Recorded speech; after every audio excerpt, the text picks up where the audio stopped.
Hey everyone, welcome back for some more Standard here on MTG Arena, and in today's video, I'm on a mission. I'm going to find out what is the best Izzet deck in the format to be playing right now. If you have been keeping up with Standard and keeping up with professional Magic, then you might defunct to saying that Izzet Lessons is the best deck. In fact, you might even say it's the best deck in Standard right now. And the reason why I say that is because Izzet Lessons had a very strong showing at the World Championships this past weekend. Half of the decks in the top 8 were Izzet Lessons, and Seth Manfield won the event with his version of Izzet Lessons. Furthermore, if you've been playing Arena this week, then you have definitely run into this deck a lot because everybody's playing it, because everybody thinks it's the best deck, it won Worlds, and everybody just wants a slice of the pie, right? A slice of the Izzet pie. Here's the thing though. A big reason why the Izzet Lessons deck did so well at Worlds is because the rest of the playing field wasn't ready for it. In fact, Jean-Emmanuel Duprat even said in a post-game interview that one of the decks he did not prepare a lot for was Izzet Lessons. So when Team TCG player as well as Akira Shibata showed up with this Izzet Lessons deck featuring Artist Talent and Monument to Endurance, people didn't really have the right tools to properly address it. This makes the performance of Izzet Lessons at Worlds a little bit conflated and a little bit biased because the rest of the players just weren't ready for it. So instead of just assuming that Izzet Lessons is the best Izzet deck in Standard and the best deck overall in Standard right now, I wanted to find out for myself. So in this video, I am going to test 3 shells of Izzet: Lessons, Looting, and Prowess. I'm going to provide you a deck tech and some gameplay for each deck, and then at the end of the video I'm going to do an analysis and comparison of all 3 to give you my honest opinion as to how each deck plays out and which one I think reigns superior. Let's start with the elephant in the format, which is Izzet Lessons. If you are unfamiliar with this deck, although I would find that unlikely, most people probably are, the way this works is that it uses a ton of cards from the avatar set that synergize with Lessons. So all of these cards that have this little feather and scroll in the top left, these are all lesson cards, and they have strong synergies amongst themselves as well as with Grand. As long as you have 3 or more lesson cards in your graveyard, then non-creature spells cost 1 generic mana less to cast. So the cost of all your non-creature spells are reduced, and this deck is just full of non-creature spells. There's further synergy here. So Combustion Technique is a 2 mana instant that does 2 damage to a creature plus the number of lesson cards in your graveyard, and then that creature gets exiled. This is a very powerful removal spell. You can do 5, 6, 7, 8, 9, 10 damage to a creature for only 2 mana, and if you have the cost reduction with Grand, then it's only 1 mana. But the most powerful lesson in the deck is Accumulate Wisdom. Not only is this the most powerful lesson in the deck, this is one of the strongest cards in Avatar, period. You look at the top 3 cards of your library and put one of those cards into your hand. But if you have 3 lessons in your graveyard, you put all of those cards into your hand. And in fact, it's not even a draw effect. You see this? It's not even a draw effect. And that's important because cards that penalize you for specifically drawing cards, this does not work. And again, if you have Grand, then this is just 1 mana to draw 3 cards, which is basically Ancestral Recall. Ancestral Recall is one of the most powerful cards ever printed in Magic. In fact, it's one of the Power 9, and the Power 9 are essentially 9 of the strongest cards that have ever been printed in all of Magic's history. So yes, 1 mana to put the top 3 cards of your library into your hand at instant speed is extremely powerful. People on the internet have been calling this Ancestral Recall, which I think I'm on board with that. I think that's kind of, that's kind of clever. However, the primary win condition comes in the form of Artist Talent and Monument to Endurance. Monument to Endurance is a very powerful artifact that rewards you for discarding cards. You can choose any one of these 3 effects here that have not been chosen on that turn. So draw a card, create a treasure, or your opponent loses 3 life. This pairs really well with Artist Talent because Artist Talent states that whenever you cast a non-creature spell, you discard it. You can choose to discard a card, and draw cards. Artist Talent also has a second level in which you reduce the cost of all of your non-creature spells by 1. So a similar effect to Grand Grand. So if you don't have a Grand Grand, maybe you can do it with Artist Talent. So basically, you're just casting all of these lessons, hopefully for cheap, with either the talent at level 2 or with Grand Grand in play, as long as you have lessons in the graveyard. You got things like Abandoned Attachments, Accumulate Wisdom, Iddlequentia, Boomerang Basics, all of these really strong utility cards that will trigger the Artist Talent and then subsequently trigger the Monument. So you can just have these absolutely busted turns where you play and accumulate wisdom while you have a Grand Grand on the field. You discard a card to Artist Talent, you draw a card off the Monument, and then you put the 3 cards in your hand off of Accumulate Wisdom. You paid 1 mana and discarded 1 card, probably a card you didn't even need anyway, to put 5 cards into your hand. That is absurd. It is absolutely absurd. You can trigger the Monument on your turn, but then you can also trigger it on your opponent's turn. And you just have these crazy turns where you're just triggering the Monument over and over and over again. It's really not that rare to be able to get all 3 of these same effects on the same turn, because you just keep playing spells and playing spells and playing spells and triggering it over and over again with Artist Talent. The deck also does have a bit of potential to get a little bit aggressive in the form of Storm Chaser's Talent. So this could potentially get you a little bit of damage early on in the game, or it just makes you blockers, or you level it up to pull a lesson out of your graveyard and then replay it. And then there's also really good synergy here between Storm Chaser's Talent and Boomerang Basics, whereby you play the talent, bounce with Boomerang, you draw a card, you can replay the talent, and you can even do this after you've leveled it up. So if there's a Boomerang Basics in your graveyard, you go to level 2 on the talent. If you have 1 mana left over, you play the basics, return the talent, then you can replay it on the next turn, then you can level it up again, do it again, and all this stuff. So there's just very strong synergy here with the core lessons package. Now, this list that I put together is a little bit different than other Izzet Lessons deck lists that you will see. I essentially took Seth Manfield's list as a base and then tried to make some adjustments around that. So he had only 3 Abandoned Attachments and only 3 Boomerang Basics. For a while, I actually had 4 of both of these, and that actually didn't work as well as I thought, because Boomerang Basics, some people are treating this as a removal spell because you can potentially bounce your opponent's stuff as well. But the thing is, as a removal spell, this is just extremely weak if you use it in that regard. That's like a very last resort, because you're paying 1 mana at sorcery speed to remove something. That's just bad. The best usage of this card really is when you have a Storm Chaser's Talent in play and you can bounce it with the basics. You use it to remove your opponent's stuff as a last resort. Like maybe you're in a mirror match, they have their own monument, or they just leveled up their Artist Talent, so they technically spent 5 mana on it and you want to bounce it back to their hand to slow them down. That's a good usage of it. Or they have a really big creature in play, but you're really close to finishing them off, so just bounce that really big creature, get it out of the way, and then finish them off with your monument or your otters, whatever is in play. Having 4 copies of Boomerang, I was just seeing it way too often, and I was not able to get the benefit from it that I wanted to. Similar to Abandoned Attachments, there were just these cases where it's like, well, I have 2 of these in my hand, I'm just going to discard 1. If I save the other one, well, now I have too many cards in my hand that I don't want to discard. So I was seeing these cards a little bit too often. These are a little bit weaker when it comes by comparison to the other lessons cards. Accumulate Wisdom, Firebending Lesson, just 1 mana to do 2 damage at instant speed to a creature, or you can kick it for 4 mana to do 5 damage.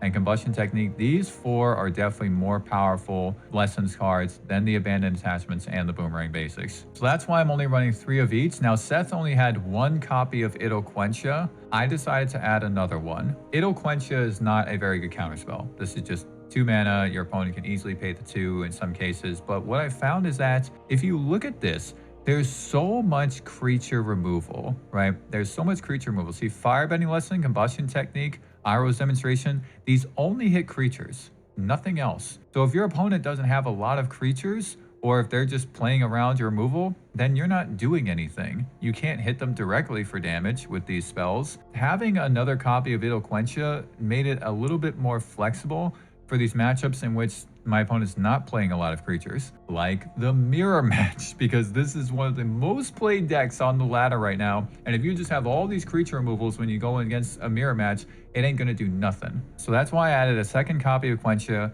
and also for the mirror match, I added a copy of a Braid. Having a little bit of flexible removal, do 3 damage to a creature, but then have the potential to remove an artifact, I think this is very much worth it to have one in the main deck, and if you don't need it, then you just sideboard it out. Iroh's Demonstration is a nice flexible piece of removal, but it is sorcery speed. This is why I was apprehensive to run several copies of it. It does 4 damage to a creature, and it does 1 damage to each of your opponent's creature. That's good because it doesn't hit your own creatures, but look, paying 2 mana to do 1 damage to everything, it's only good in certain scenarios, right? It's good if your opponent has like Llanowar Elves and 1/1 lands and stuff like that from Badgermole Cub, or maybe they have a whole bunch of 1/1 tokens, or if they have a whole bunch of 1/1 otters, right? That's when it's good, but otherwise, I don't think this Iroh's Demonstration is that good in a lot of matchups. So that was my approach to the main deck. I'm also only running 22 lands. I really don't think you need more than this. I tried with more, like I tried with 23.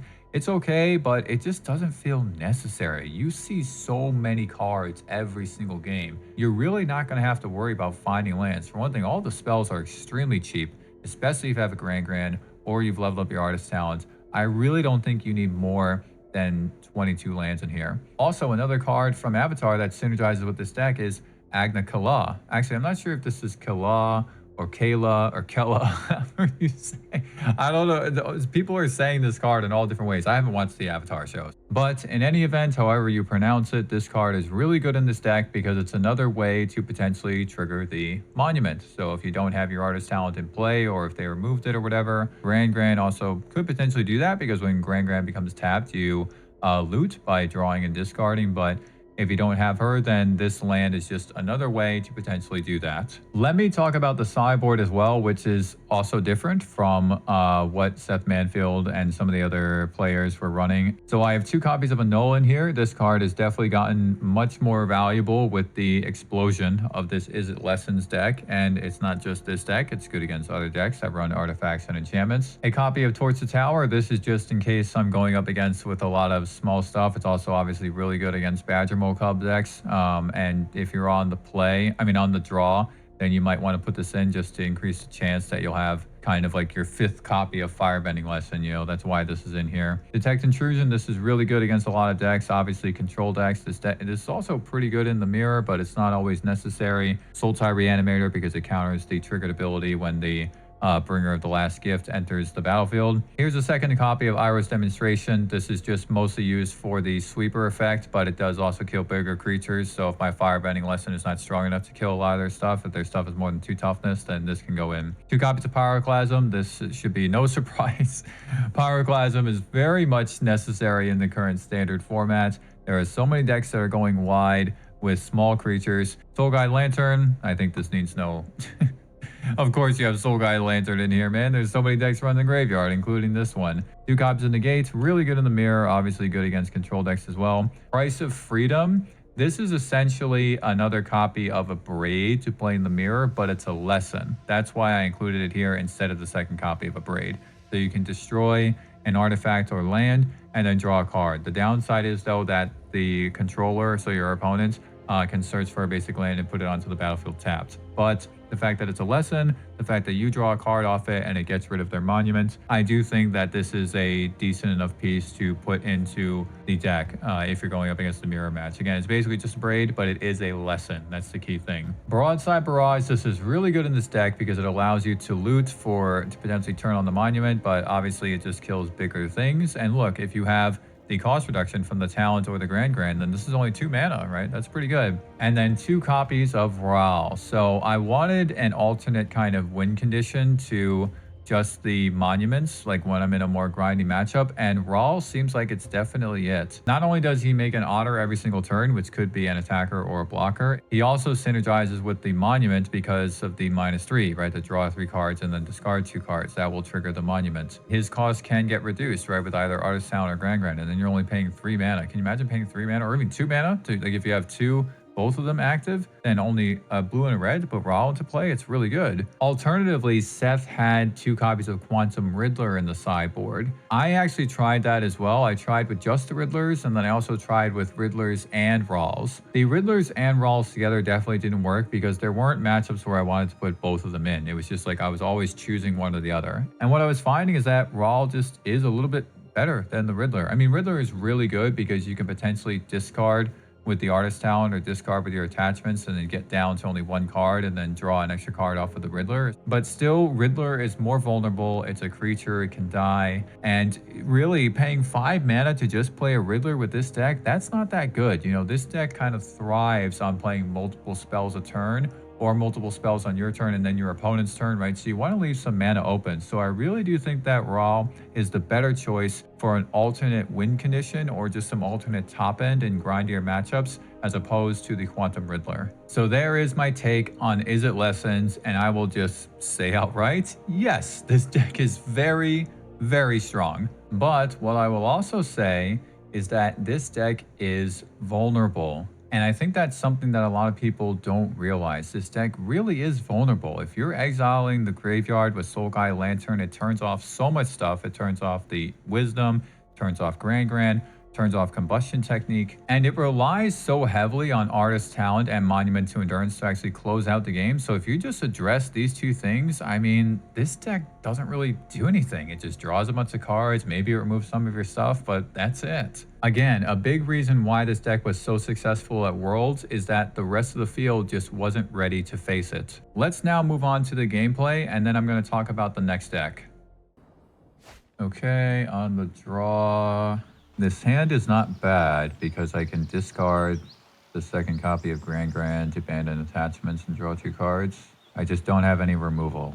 Having no removal could be a problem. No Firebending Lesson, no Combustion Technique. My gut's telling me to keep it. I'm just going to trust my gut. Maybe the gut is right. Okay, it's a mirror match. That's fantastic. All right. They already have a leg up on me because they have a Grand that can attack. I'm already a turn behind. I mean, if I were them and I had Firebending Lesson, I would remove my Grand without even thinking about it. Or honestly, I would even use Combustion Technique. I would just get mine off the field.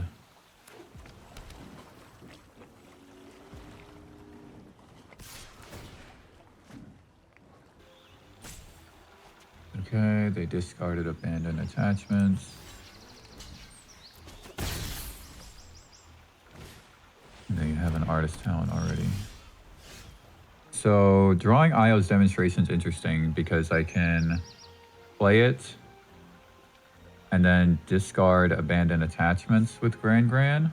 Actually, I might not even want to do that. Well, because then it puts 2 lessons in the graveyard, right?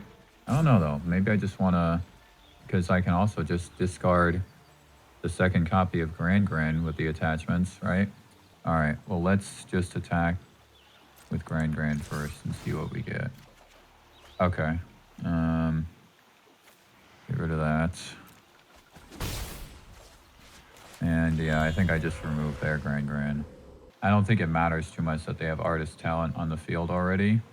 They might not have a Monument. That just might have been like their best play or something, you know? Like they might have Accumulate Wisdom without enough lessons in the graveyard yet. It is interesting that they discarded the attachments though. Maybe they do have a Monument. So if they have a Monument, I still don't think it matters if I get my Artist Talent down. Not yet. Okay.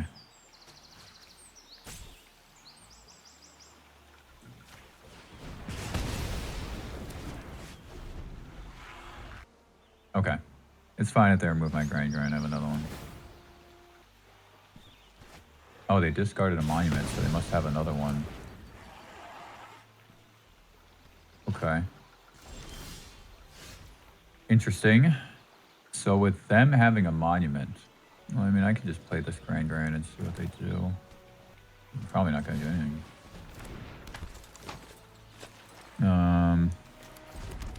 Okay, so they have a Monument in their hand. Next turn, they can go land, Boomerang Basics, land, Firebending Lesson, and then turn their Monument on. I think I need to save a...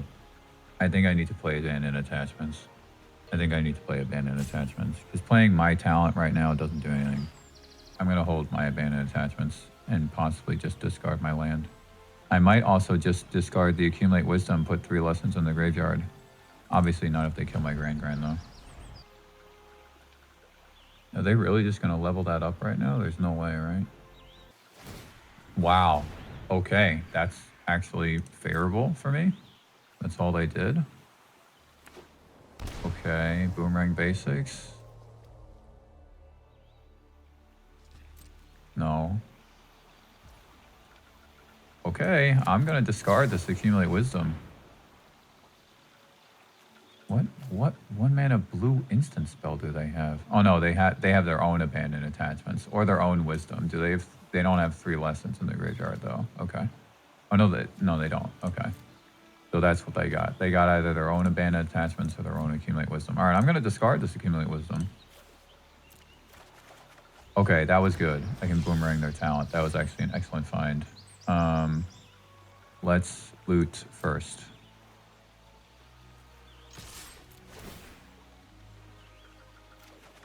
Okay. 2 artist talents might be irrelevant. Discard this.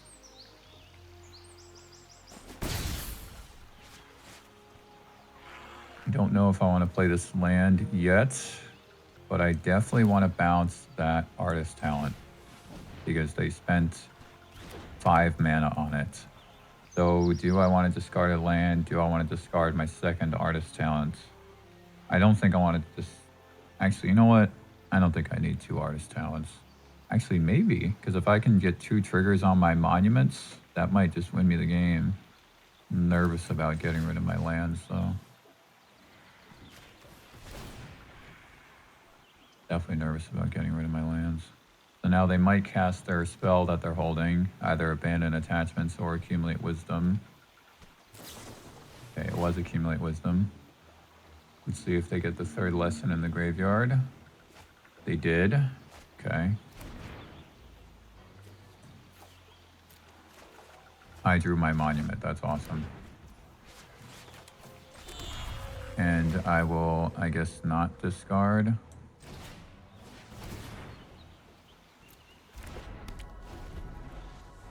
So I did good, but I'm just short on cards.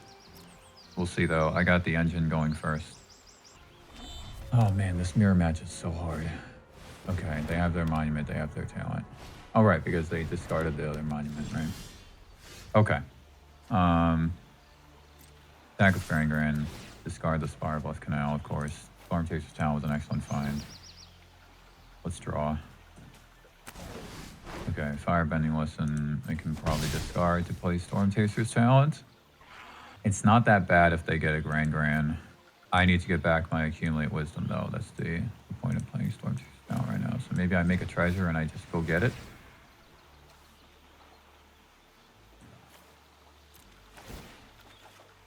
Ooh, I got another one. I think I just make a treasure and get my Accumulate Wisdom.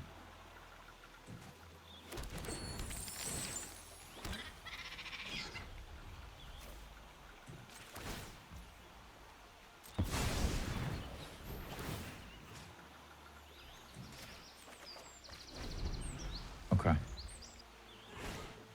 Ah, damn, they have... Damn, that's 3 monuments.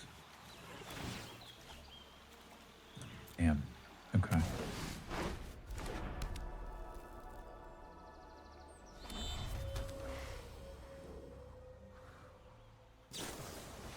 Okay. I'm still... I mean, that's scary, but... when bouncing their artist talent, when they spent 5 mana on it, that did give me some tempo, and I think I'm still... I think the playing field is kind of even now with that double monument trigger right there, and now they're going to do it again, and damn, 3 monuments though. 3 monuments, they got Accumulate Wisdom early on as well. Yeah, they kind of just had a... Oh my gosh. They had all 4 monuments. Oh my gosh. Okay. That's not good. I just have to hope to find mine. Okay, Boomerang Basics was a good find. I think I need to start with Accumulate Wisdom, and I feel like I should discard this Artist Talent.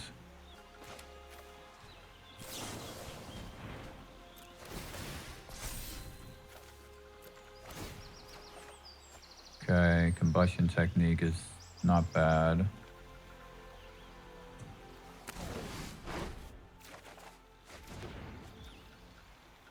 Okay. I have to start with this monument. I'm gonna make a treasure.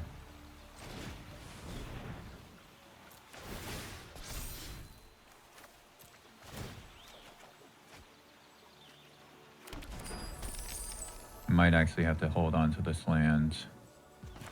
We'll firebend Gran.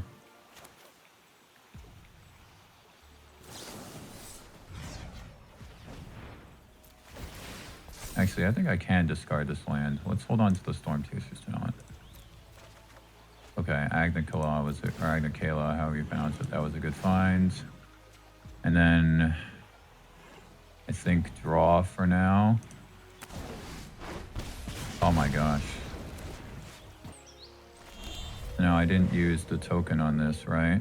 I mean the treasure. So then I do this, I make a treasure, and then boomerang.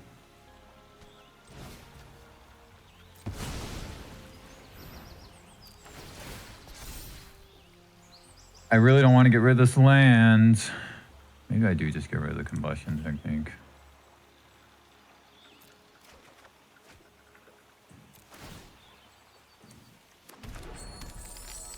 Okay. I think... I don't know if I should boomerang one of the monuments or the artist talent. Let's do this.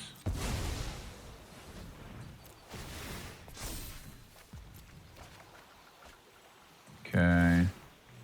And let's just have him lose 3 life, I think. Or let's draw a card off this. Actually, I think I should have just gone with the 3 life because I can't. Ooh. Now I want to keep the artist talent because I have multiple monuments and can get multiple triggers off of one spell.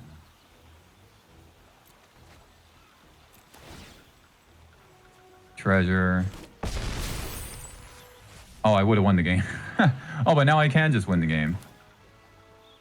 Wow. Holy crap.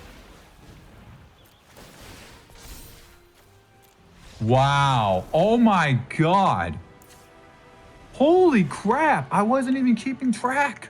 Jesus Christ. I was just trying to like get as much value as I could off the monuments. I wasn't even keeping track of like... Holy crap.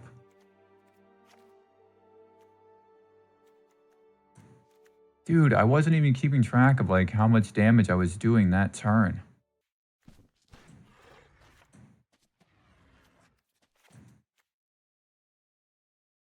So we're obviously going to put in the lanterns here. And then I also like putting in these right here. So I sometimes forget what I sideboard for this matchup actually. I think I typically drop a talent and a Gran just to make space for the annuls. Yeah, this is usually kind of what it looks like. And then the only other thing that I like to put in is negates. So let's see. I've got my things for the monument and the enchantments, the graveyard. Yeah. And then I typically don't put in the Raw in this matchup, even though it can be good. It's just because their deck is so strong and I'm on the draw, it's really important to try to disrupt what they're doing because they're playing my deck, right? So obviously it's a really strong deck. I think you can cut a firebending lesson and make room for a negate. I would like a second negate though, but I don't want to take out too many lessons, of course. So we could try that. That was insane. Wow. Wow.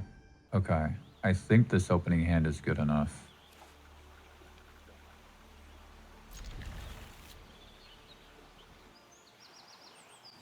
Oh man, they mulligan down to 5. At least I have the Storm Chaser's talent though. Okay. I don't think I hold up a null. I think next turn is just like Lantern to hold up a null. Because they'll probably play something that I can exile from the graveyard. Let's see if they boarded out a lot of their firebending lessons. No, I guess they didn't. They didn't board out the Iroh's demonstration. That's interesting. I definitely do in this matchup. Now we'll just play the second copy of Gran and hold up a null.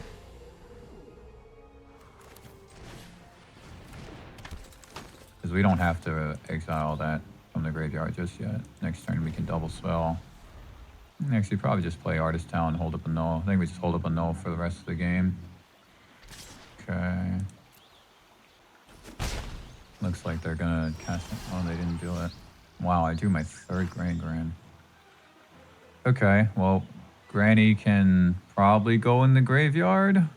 If we draw a land, maybe I'll discard a land. Because I feel like they could also just be holding a Combustion Technique or a Firebending Lesson or something. Okay. I think I pitched this land. Okay.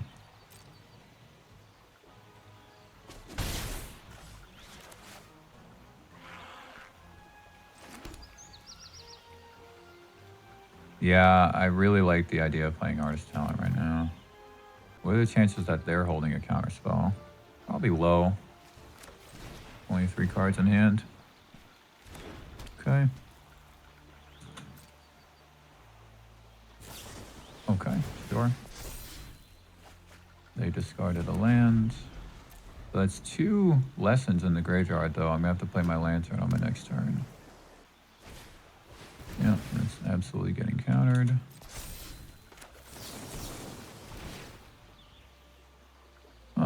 I think I do just want to discard this Accumulate Wisdom. I don't know. Is that stupid? Maybe that's stupid. Yeah, stupid. Let's discard Gran. Okay, got a land.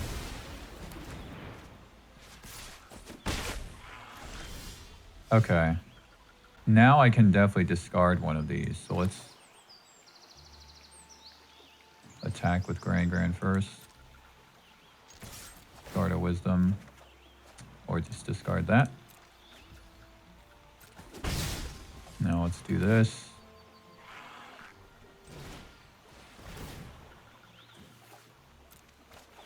Okay. Artist Talent was not a bad find. Oh wait, no, I already... Well, yeah, I already have one. I don't know. It's not that good.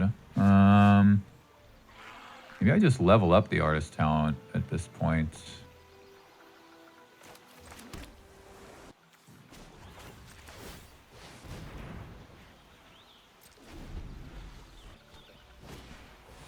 Okay.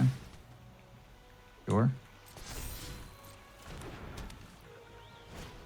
Okay. Yeah, I have to be careful here because these otters might just do me in. They didn't discard the card in their hand.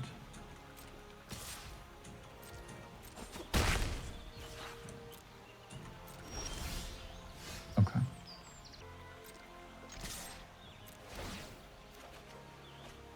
Okay. I can probably discard this Artist Talent.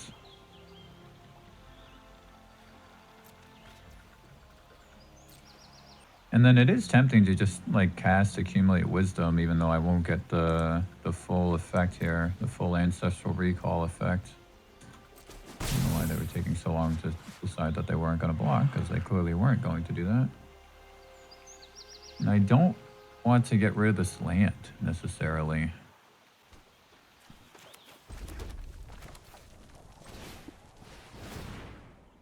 Yeah, I think I'm actually fine just casting this Accumulate Wisdom for 1 mana and just drawing...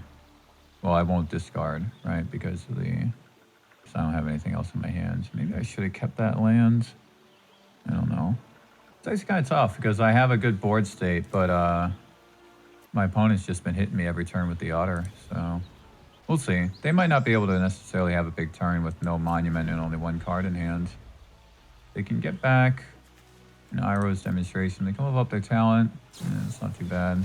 Okay, so they're casting an Accumulate Wisdom as well. And they discarded an annul. Okay. So that's 2 lessons in the graveyard.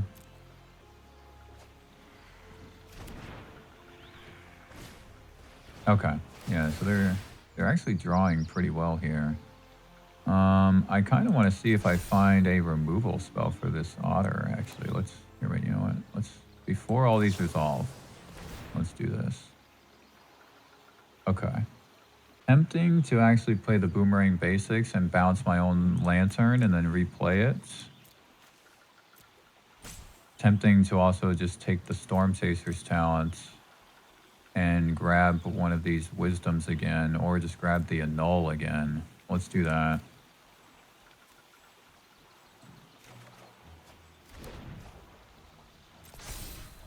Okay. Yeah, I mean, I'm getting hit here though, so my opponent's got a good board.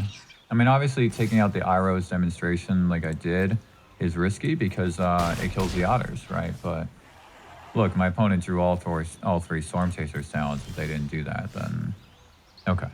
Let's discard this land.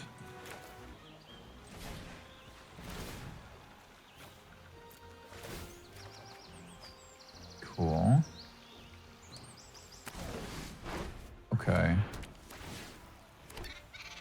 So now do I grab a null? I think so. It's a little unfortunate that I'm just not getting, you know, I didn't get other lessons besides the wisdoms. I think it's too dangerous to attack with Gran. Actually, maybe not. Yeah, I think it is.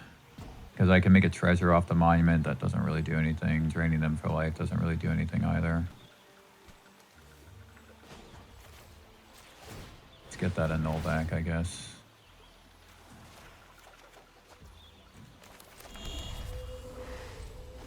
Yeah, I mean, they mulliganed down to 5, but they still had plenty of pressure with the early Storm Chasers talents, so. Okay. So how many lessons is that? That'll be 3. Wow, they found their 4th Storm Chasers talent.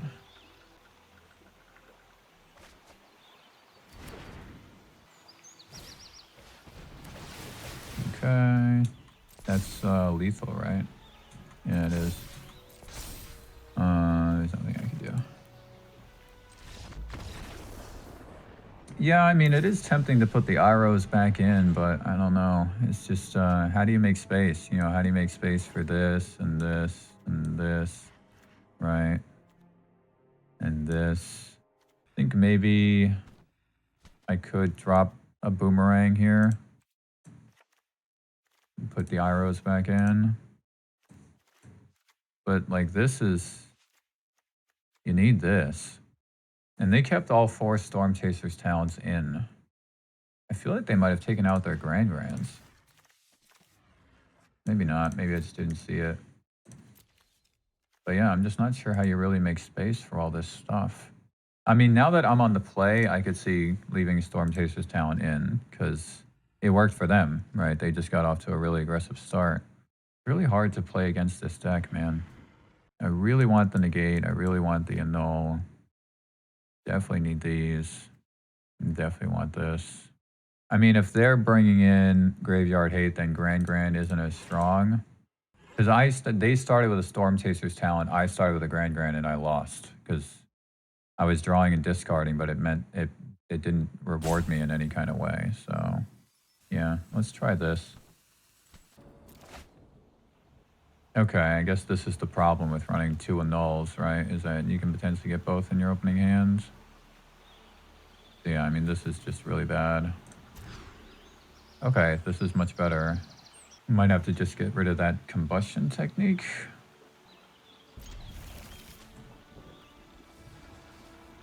I can't start with Storm Chaser's talent.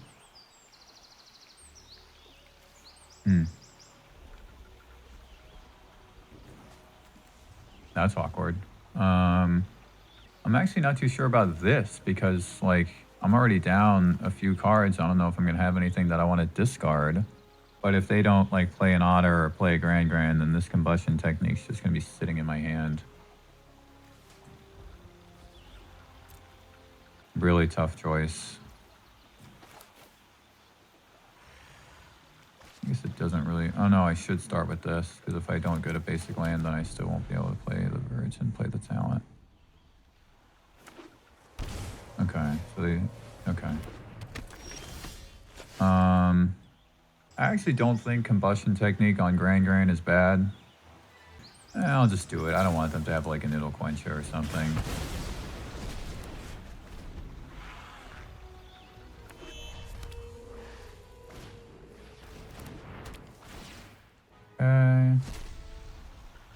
much why I sideboarded Gran out, right? Is because of that. I think I just play both talents here. They have a null, I have a backup. Okay, they definitely don't have a null. They might have Iroh's demonstration though, we'll see.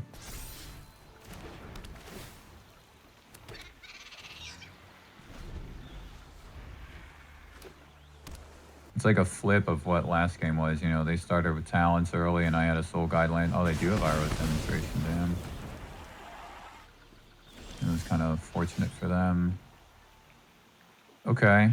I don't think I need to play the monument right now.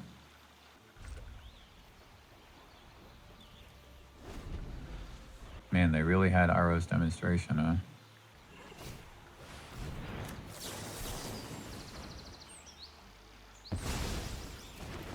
They only have one lesson in the graveyard, the Iroh's.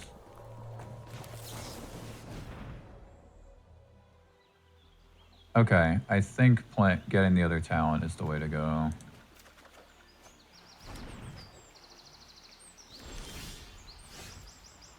I mean, Gran's here, but I'm not sure how much value that is, but hey, I mean, I can get in for damage, right? So.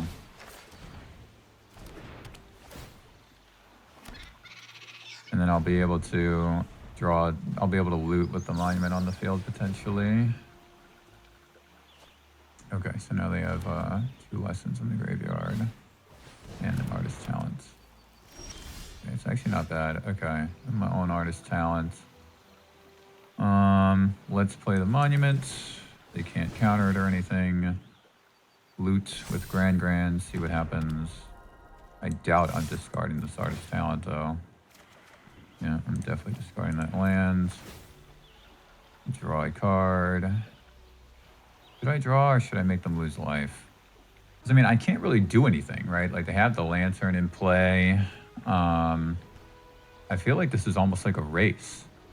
I could put them to 12, and then 4 triggers off the monument, wins me the game. Yeah, I'm just going to be aggressive. Whatever.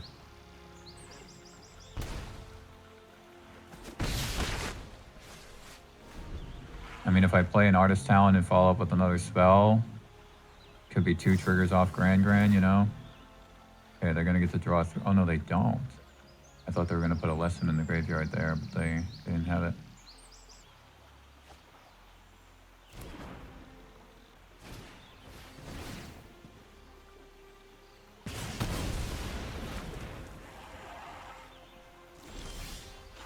Okay. Yeah, I mean, I can abrade their Lantern, but I don't think that really does anything. I think just play the artist talent. I only have like 1 lesson in there.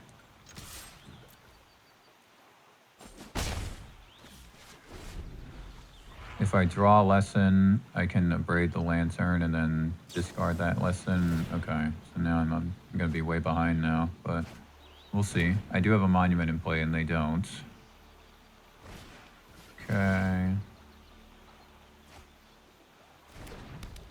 Tempting to just remove that Otter, but I don't want to waste my abrade. Very tempting to just remove that Otter.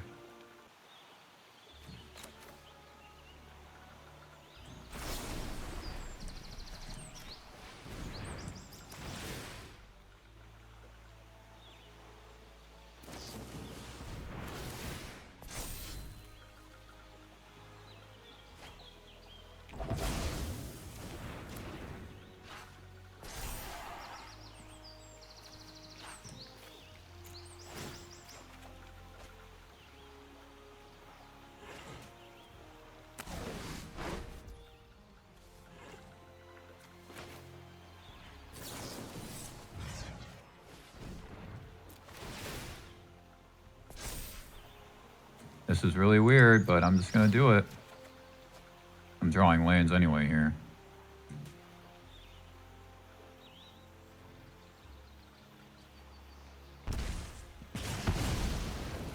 Okay. Down to 4.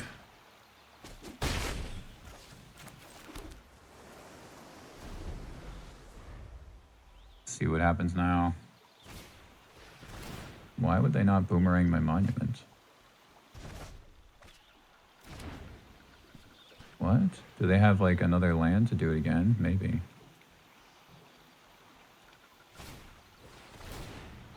Okay. Wait, they just discarded a land. What? No! What are you doing? Brother. You literally had the mana to bounce my monument. Oh my god. Oh, imagine if this was an Iroh's demonstration. Holy crap. Okay. So I think I just level up the talents here. The artist talents. Well, I guess I can. No, I can't because this is target, right? Yeah, so they'll just, in response, they'll do the lantern. What if I use Agna Kala? And just do 3 damage to them? Because then they have to kill my monument on the next turn, right? Well, they can just get it with... They can get rid of it with boomerang basics. Okay, so maybe... Yeah, they can do that twice. So... I mean, having this second artist talent doesn't do anything other than trigger that artist talent.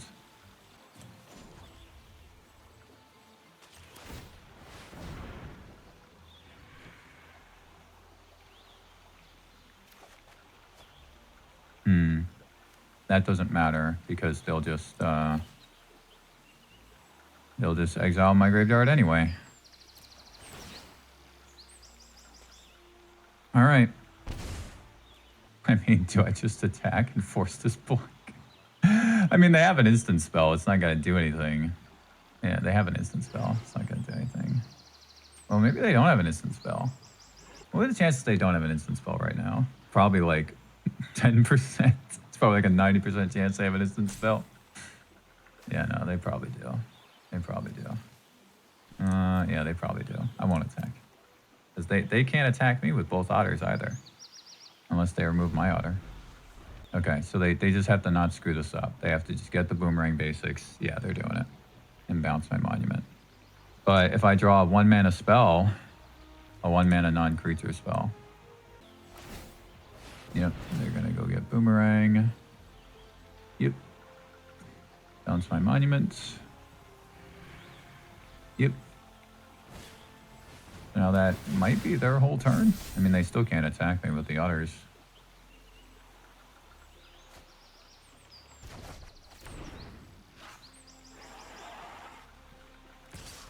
Actually, if I draw a land, I win the game.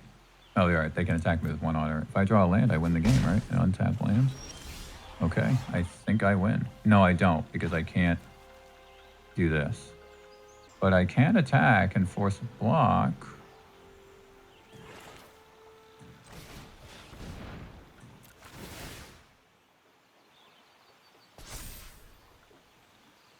Decline.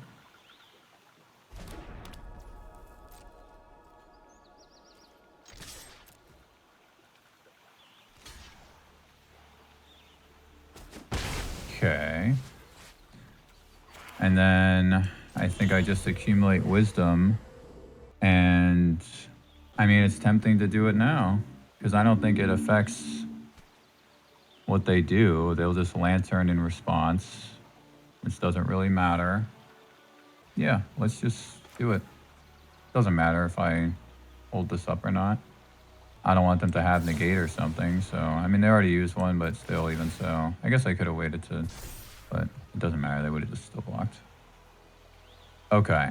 It's got to be combustion technique, right? Because if I, whatever card I draw, I can just remove their otter and then win the game, unless they remove my monuments. Okay.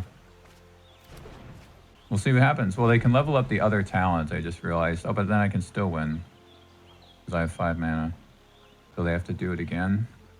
So yeah, they have to do it again, and then they need an annul for my monuments, or else I'll win the game.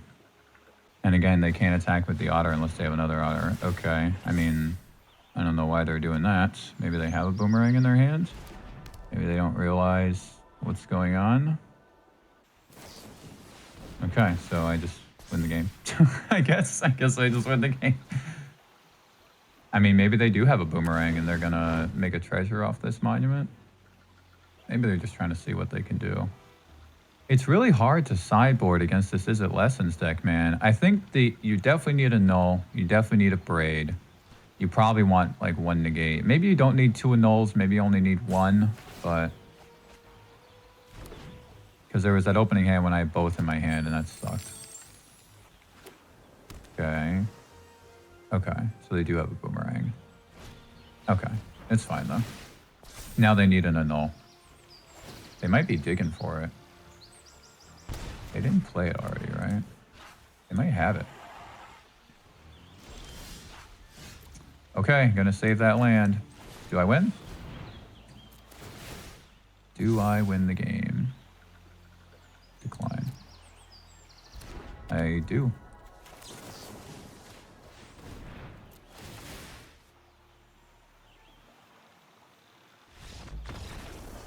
Wow, that was hard, man. Dude, these mirror matches of Izzet Lessons are just so hard. They're so hard.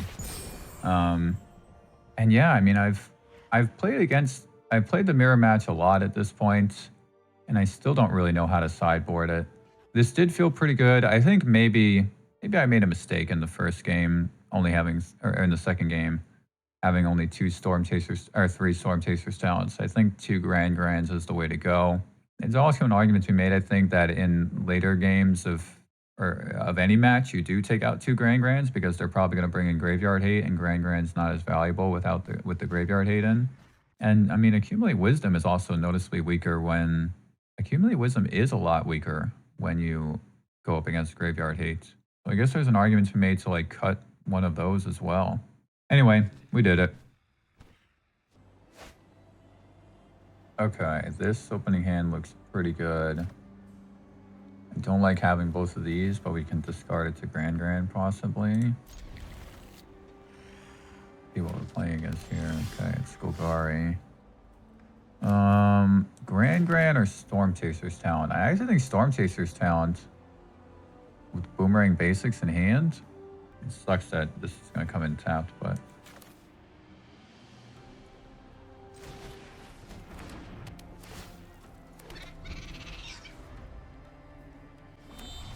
okay, it's Sultai.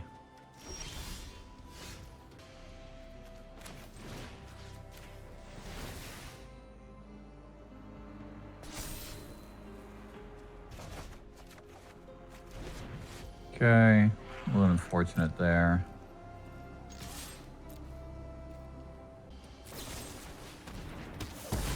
Oh yeah. The Bringer's already in the graveyard, man.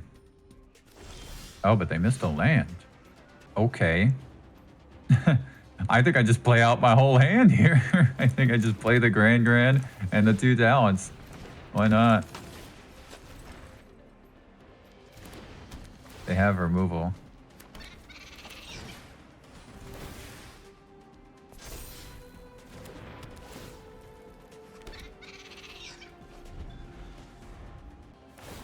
Okay. They miss a land again. Yeah, that sucks. All right.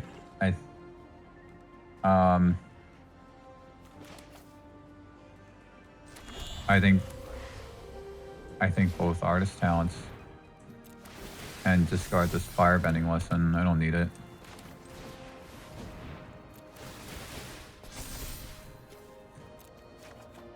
Okay. Got an Accumulate Wisdom.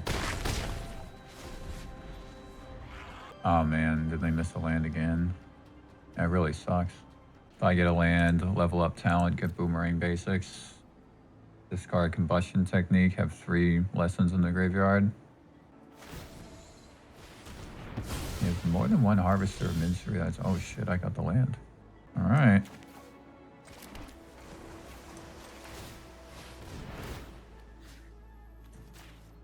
Grabbing the Boomerang.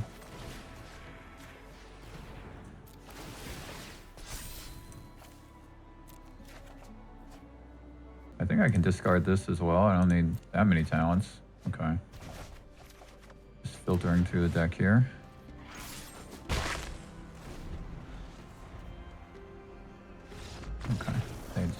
land. That's really unfortunate. Okay. Against Sultai Reanimator, Firebending Lesson is not that good, but I'll leave a couple copies in. Gets rid of like Steam Core Scholar if they have that. Sometimes they run Deep Cavern Bat, but definitely want Broadside Barrage for like, well, maybe not.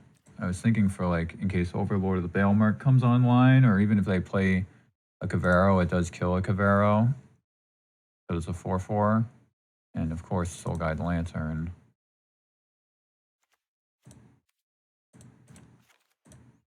Don't need a Braid. And then Detect Intrusion is good. Yeah, this feels pretty good.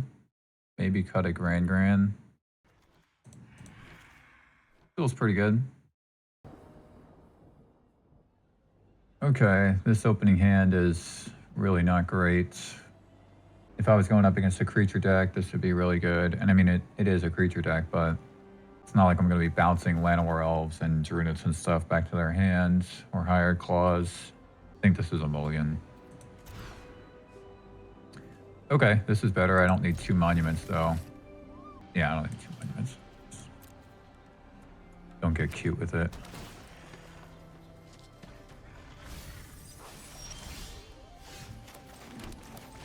Having it'll quench is good.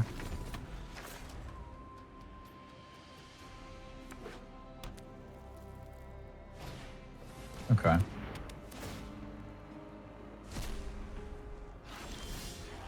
Wait, do you have to exile? Oh yeah, you do. Let's loot with Grand.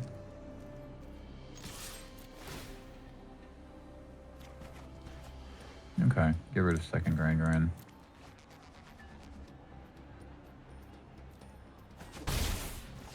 I don't think there's anything too scary that comes down on turn 3 here that I need to counter.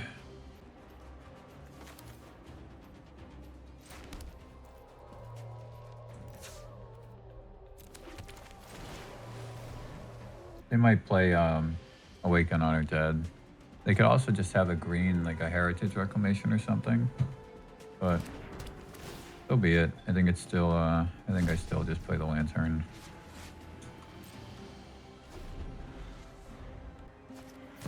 Okay.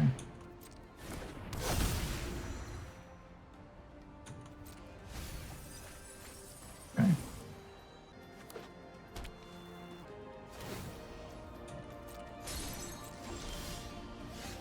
Okay. Storm Chaser's Talent's not bad. Attack with Gran. I guess this combustion technique might have to go. Oh, that can... no, I think I just get rid of the land. Yeah, hopefully I don't regret that. I mean, combustion technique is not really that valuable with them having the Soul Guide Lantern. Like, what am I going to kill with 2 damage? Alright.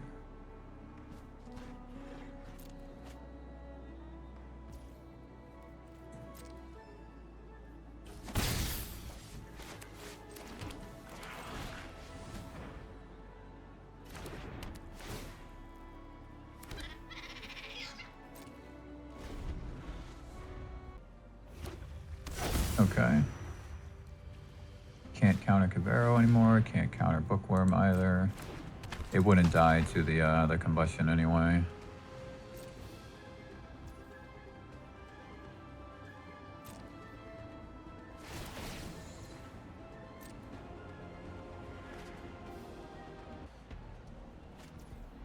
Okay, there's Terror in the graveyard now. Which is not a problem because there aren't other creatures in there. I can't attack with Grand.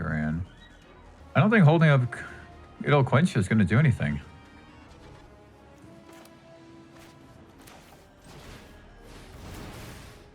I am actually debating just attacking with Grand though, just to get a trigger off this monument. Because they'll never attack with that Bookworm. Well, they might attack after they block Grand. Let's get a monument trigger.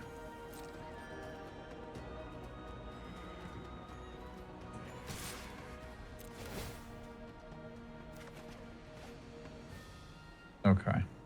Really tempting to get rid of this It'll Quench Ya because I can't counter Cavero. And if they play an Awakened Honor Dead, I mean, so be it. They can just have enough mana to pay for the 2 anyway.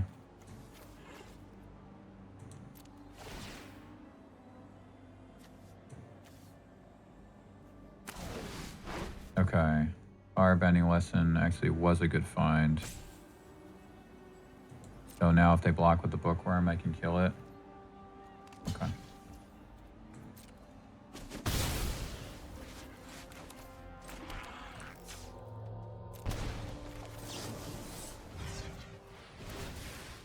I could have attacked with the Otter, but that's okay.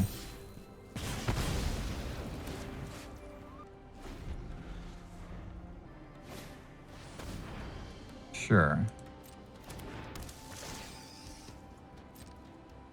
Yeah, see, that's the problem, is that most of their creatures don't actually die to the Firebending Lessons. Maybe I should just take them out. Got both on top. Yeah, they have another Bookworm. So they're going to try to bait me into using my Lantern. I also won't really be able to kill that Overlord because I won't have a graveyard for the combustion techniques. Okay, they have a Bringer in there, so gonna have to exile it. I mean, they want me to, but I forget the text on Cavero. I'm gonna check it real quick. I forget if it's part of the cast or if it's just enter. I think it's enter. You may have Spider-Man enter as a copy. Okay, so it's not when it's cast. So I'm assuming that I can do the Lantern in response to the cast, I think. Okay. Land is good, but I might need to discard it to this attachments, but I don't want to do that until I have the both monuments in play. I think I can afford to wait a turn.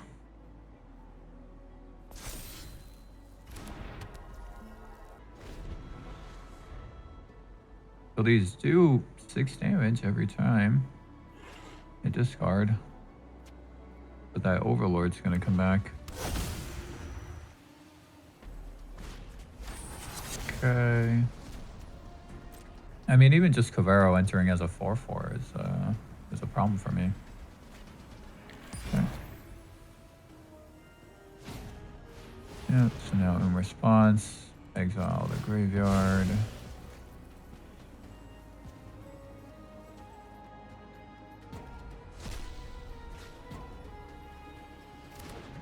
Oh, he chose Grand. That was smart. I forgot that she was even in there.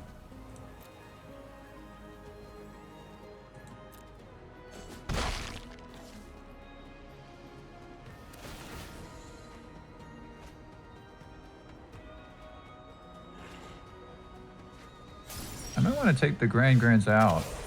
Oh, that would have been useful earlier. All right, let's do this.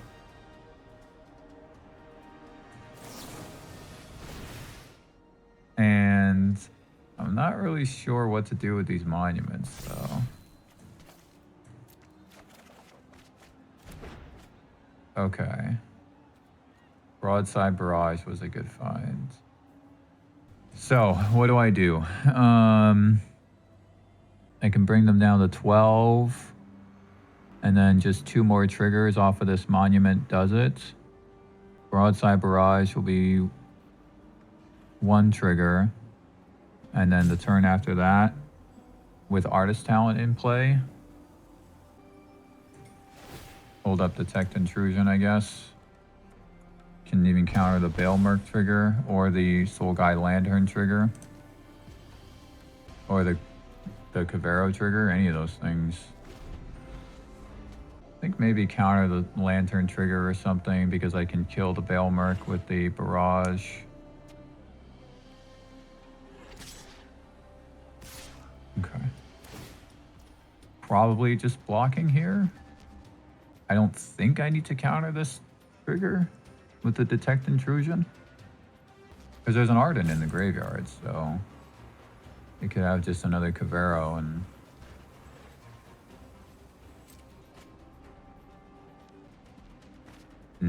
that was a bringer.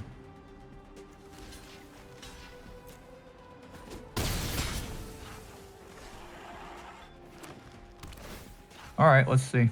Let's see what happens here.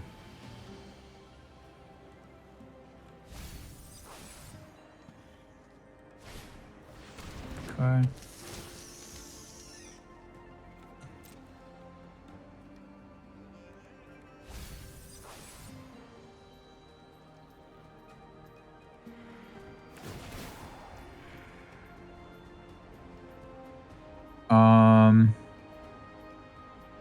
I think I do want to counter the Overlord trigger with the Detect Intrusion.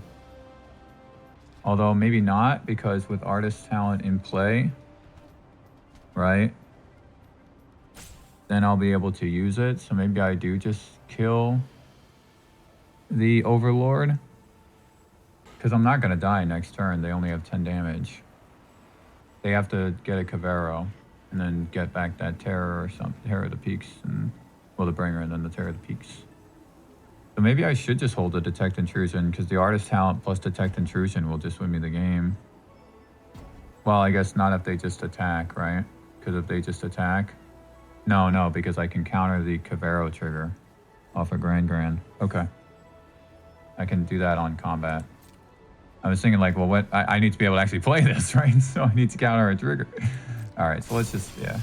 Okay, land is good, but I'm going to have to discard it, unfortunately. You know, let's just get rid of this thing. It's irrelevant if I do it now or on their turn, basically. Okay. So that wins me the game without needing Artist Talent. So I can get rid of this. And then I can hold up Detect Intrusion.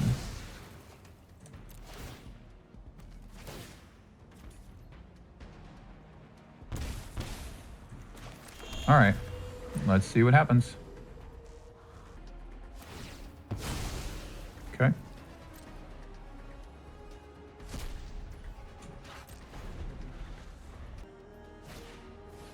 All right, I get to use my Detect Intrusion. Because they're going to get Bringer, right? Yeah. Now counter that trigger. When this... Yeah, so the first one, right?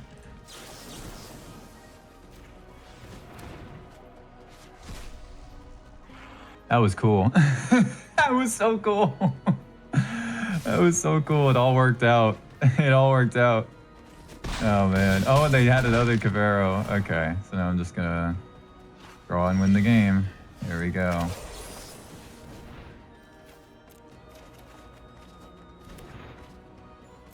Cool. That was so cool, man. I feel bad that my opponent didn't get a land, though, and they didn't get their third land in that first game. It's really unfortunate, but that second game was so cool.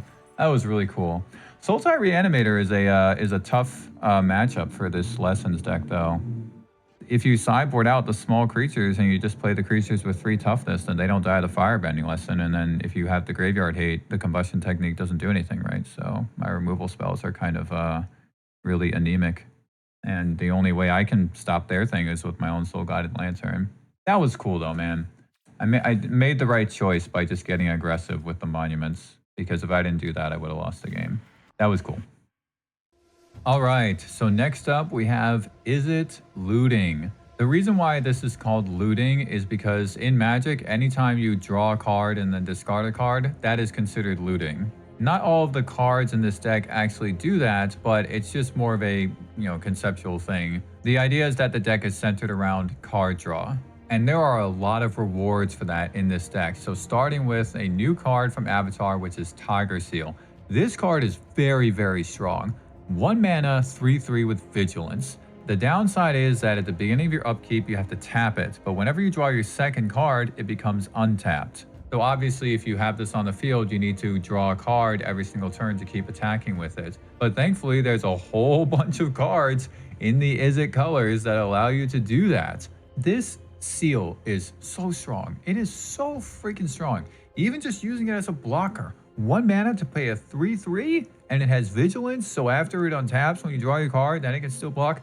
This card is really, really good. No surprise that the other primary 1-dropper playing in an Izzet deck is Storm Chaser's Talent, right? So there's a bit of a theme here with these Izzet decks, in the Storm Chaser's Talents. So yes, 4 copies of Storm Chaser's Talent, 4 copies of Tiger Seal. These are your primary 1-drops. The 2-drop slot gets a little bit interesting. The other core creature here is Duelist of the Mind, which is an X3 flyer with Vigilance, and its power is equal to the number of cards you've drawn this turn. So again, as you can see, just like the Tiger Seal, you want to be drawing cards to not only untap the seal, but then to also pump up your Duelist. If you commit a crime, then you can draw a card and discard a card. That will untap your seal, and that will also buff up the Duelist, right? Now your Duelist will have 2 power that turn instead of only 1, because you draw your card for turn, and then you can loot with when you commit the crime. Flying and Vigilance is so good. The only thing is that on your opponent's turn, it's very likely that the Duelist will have 0 power, so it's just an 0-3 blocker.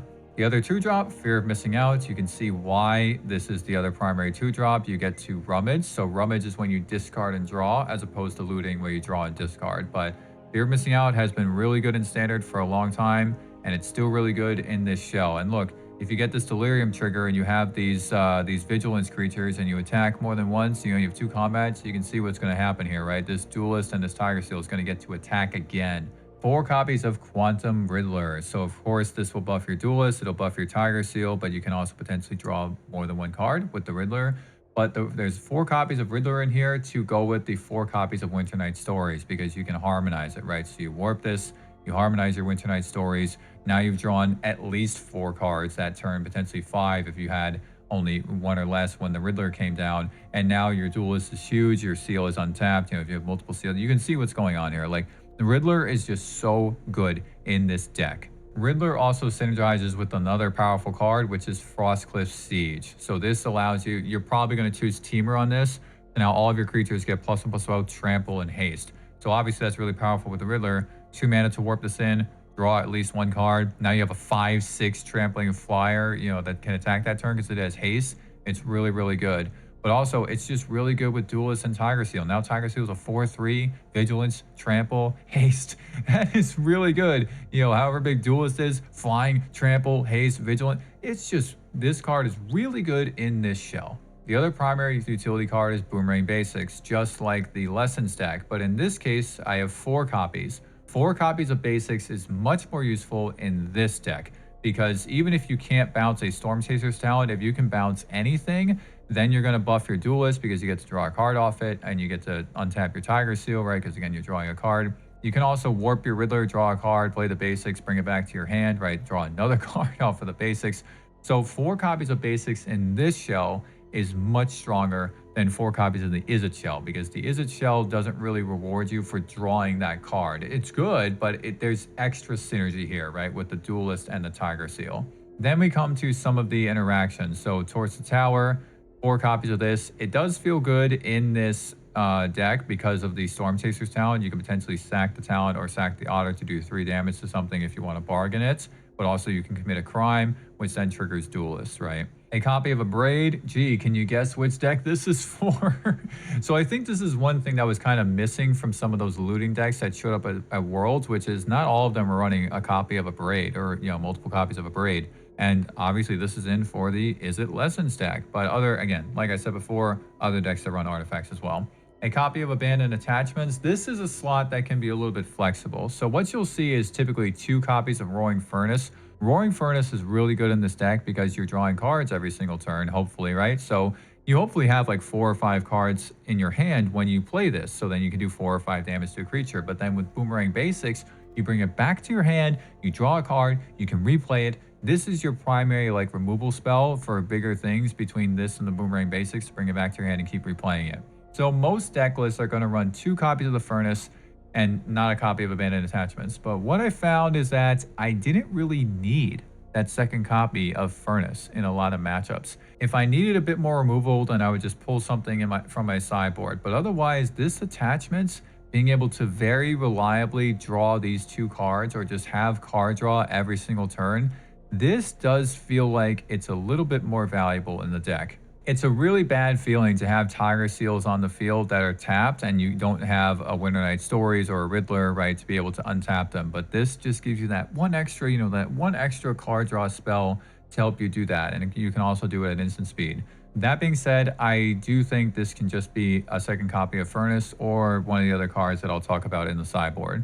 Let's look at what I've done with the sideboard. So once again, 2 copies of Annul, but I also have 2 copies of Spell Pierce in here. I kind of glossed over this in the Izzet Lessons deck. I had copies of Negate instead of Spell Pierce. The reason why I had copies of Negate and Izzet Lessons is because it's pretty likely that you're going to be able to get the cost reduction from either Artist Talent or Grand. So then you're paying only 1 mana for a Negate that can counter any non-creature spell. It's literally Spell Pierce, but without the downside. However, in this case, you don't have that luxury. So keeping the curve a little bit lower, running 2 copies of Spell Pierce, running a copy of Detect Intrusion for similar reasons that it's in the Lessons deck. I made room for a bit more counter spells here, Disdainful Stroke and Essence Scatter. This has been working well, but it also feels like maybe this could be like Obliterating Bolt or something like that, or just some other bigger removal spell. Well, having the flexibility of these 2 different counters, it does seem to be working pretty well so far. 2 copies of Lantern, no surprises there. Another copy of Abrade, no surprises there. 2 copies of no surprises there. Scorching Dragonfire for all of the enduring creatures, so Enduring Vitality, Enduring Innocence, Enduring Curiosity, all of those things. A copy of Broadside Barrage for bigger stuff. This is something that I feel like could potentially be in the main deck. You might be able to take out this Abandoned Attachments and play Broadside Barrage instead. You might also be able to cut one of these towards the towers, put the 4th copy in the sideboard, and then play the Broadside Barrage. And then here is the 2nd copy of Roaring Furnace that I was talking about before. You know, if you go up against your opponent that's playing bigger creatures and stuff like that. I have to say, this looting deck is really, really good. I think the fact that it didn't perform as well as expected at Worlds really made people kind of just immediately dismiss it. But again, a lot of the players who were playing this deck were not ready for the Izzet Lessons. If you're able to make these adjustments by running more copies of Annul, running the Spell Pierce, running the Abrades, right, running the Soul Guided Lanterns to be able to keep up or thwart the Izzet Lessons deck, this looting deck just feels really, really good. There's just so much card draw, and honestly, it hits hard. It really does. It hits hard with the Tiger Seal and the Duelist of the Mind. You can get Delirium, so then you have 2 combat phases with Fear of Missing Out. It's actually not that hard to do that. If you warp in the Quantum Riddler while you have the Siege in play, and if you have Delirium, then you can untap the Riddler, attack with it again, and then your other Vigilance creatures can attack. There's just huge combat phases with this deck sometimes. And really, the deck list is just super clean, as you can see. It's very consistent, and I think people need to be giving this looting deck a little bit more attention. This was really impressive. Let's move on to the gameplay, and then I'll show you the 3rd deck. Oh, I don't know what to do. I don't know what to do. What would I discard with this hand if I keep the Fear of Missing Outs? Winter Night Stories? I'm gonna try this, but this does not feel good. Oh boy, it's mono red. I mean, I have to just boomerang that, right?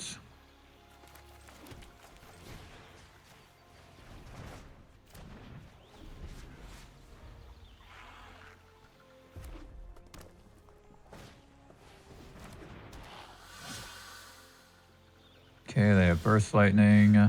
So I probably can't block with this. Well, I guess I can if I have this many in my hand. Do I discard one of these? This is creatures. Now I'm kind of considering discarding this Abandoned Attachments, actually. Discard one of these Fears to Winter, because they're going to kill this one. But then I still have one left. I'll have Delirium.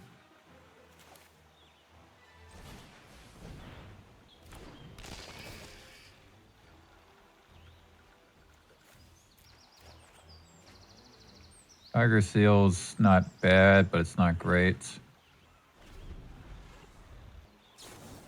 Okay, Lightning Strike instead of Burst Lightning. But now I can actually play the Seal. I have Delirium.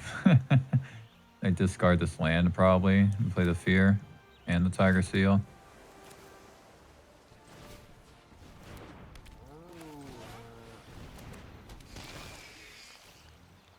Now I think I have Super Delirium. Need it towards the tower, man. Sure. Oh, it was a shock. And another High Claw. Okay, so now what do? I mean, I do think I attack. play the Fear, discard possibly Winter Night Stories, and then play the other Tiger Seal. Hopefully I get a card draw spell. Maybe I just discard this Storm Chaser's talent, actually.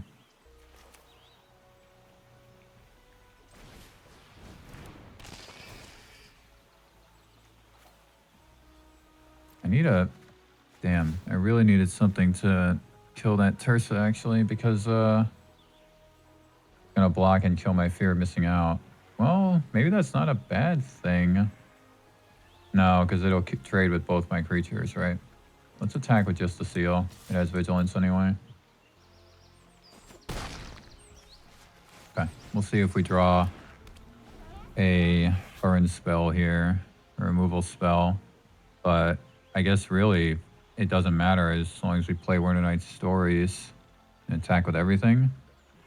A lot of stuff, a lot of stuff. Okay, that doesn't matter really. Okay. Okay. Tap, tap. That's hilarious. So now do I just play Duelist and Tiger Seal? I think so, actually. That's weird. But then on my next turn with Winter Night Stories, I'm just going to kill them with Duelist, I think. They're going to go up to full speed, I think. Yeah, they will. I mean, I guess that doesn't... They can't really attack me anyway.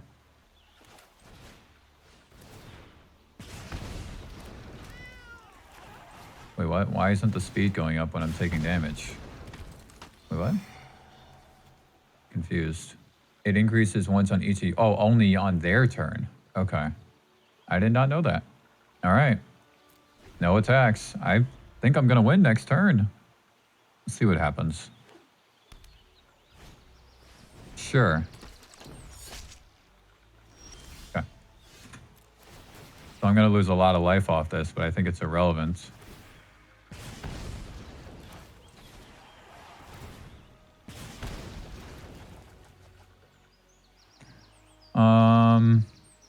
I think just discard one of these. Oh, I have to discard two, right? I mean, I guess I probably should keep this. Maybe I just ditch the land.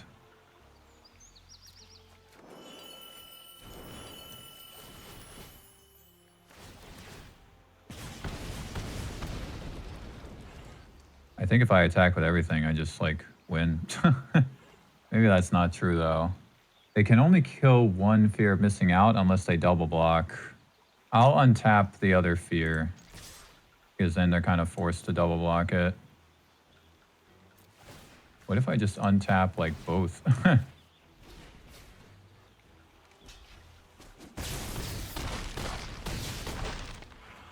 Okay.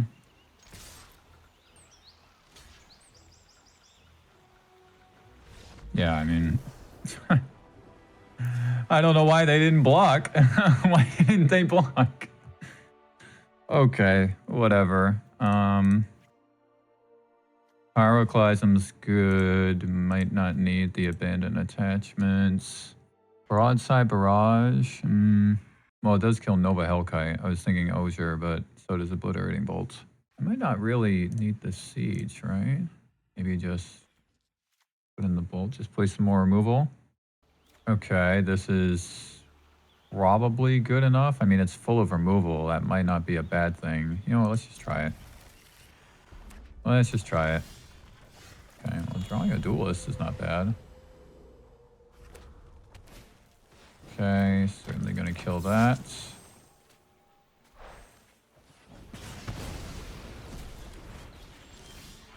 I think it's fine to play Duelist.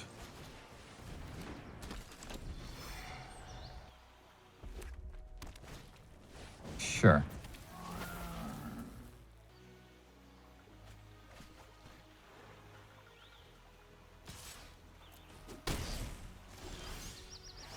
Okay, so sending Tersa back to their hand is bad because they get to draw and discard again. Yeah, just hold up Pyroclasm towards the tower. If they play another creature, then I can potentially kill Tersa and that thing. Okay. Play another thing. Come on, do it. Do it. Okay. Oh, Pyroclasm is sorcery. Whoops. Why did I think it was instant?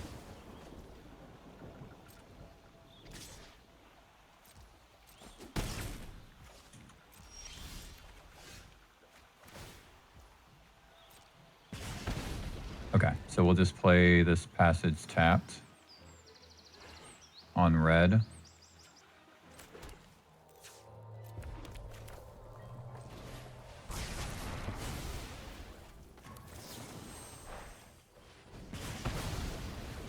Now they might animate their soul stone. Okay, they can't. Ah, okay. I mean, I can just return that guy back to their hand. Do I want to discard this land to the fear? Possibly? Because I'll get delirium.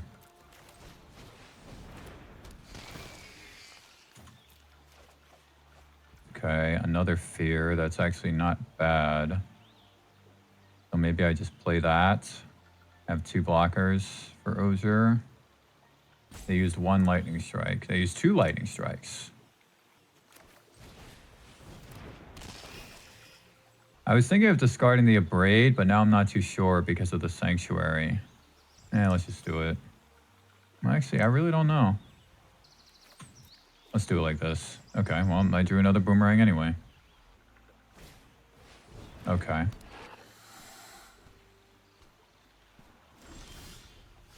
So I can boomerang Osier, but I'm going to take 4 damage off it.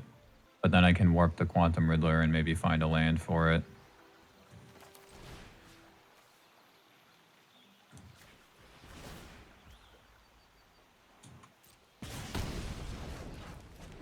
I can also attack into this. I don't know if that's a good idea, though. I can attack with 1 fear, and then attack with the other fear. Untap target creature, so I can even untap itself.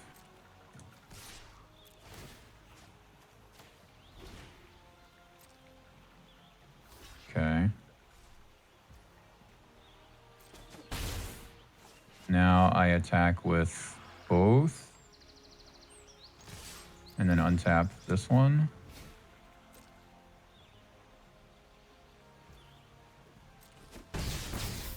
And then I attack with this one.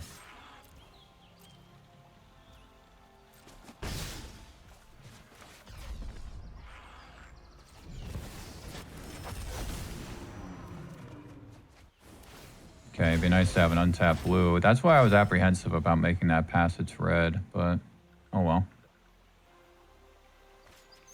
Sure.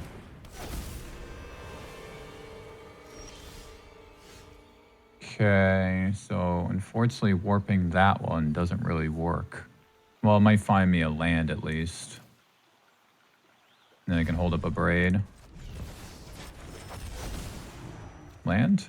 It is a land. It's a tapped land, but I still think I do the same thing here.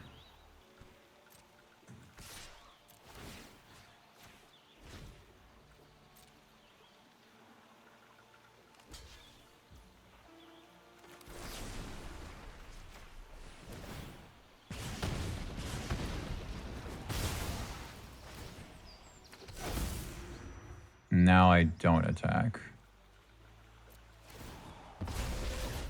So what's the criteria for this? 4 more non-combat damage. Oh, they have another one. I mean, might be fine. Okay, well now I have to play Riddler. I wish I had another land for the seal, but...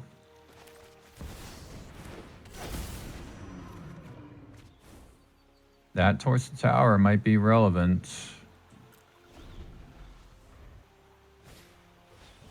Okay. Now I can't actually use it. Sure.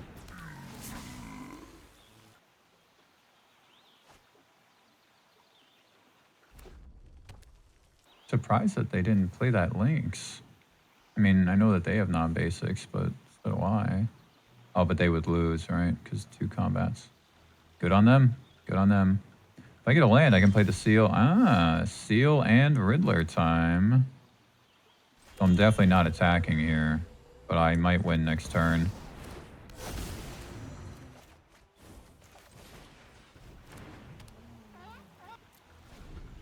Unfortunately, I can't play any of these non-creature spells because of the 2 lizards, so... Sure. And they have Burst Lightning, I guess? No. So that's it? Because I just attack with the Riddlers?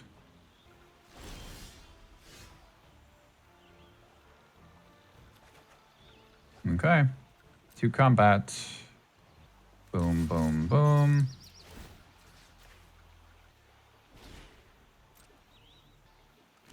Yep.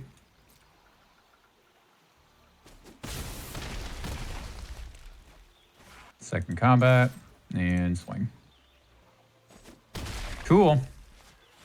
Managed to beat out mono red with the Izzet looting here. That match felt pretty good. I feel like sideboarding in the lizards against this form of Izzet is not that good. Because I do play a lot of creatures. I play like almost 20 creatures or something like that. So I don't know. On the play. This is pretty freaking good. So I start with Storm Chaser's talent though instead of Tiger Seal. Because Tiger Seal will... Well, I can play the fear of missing out.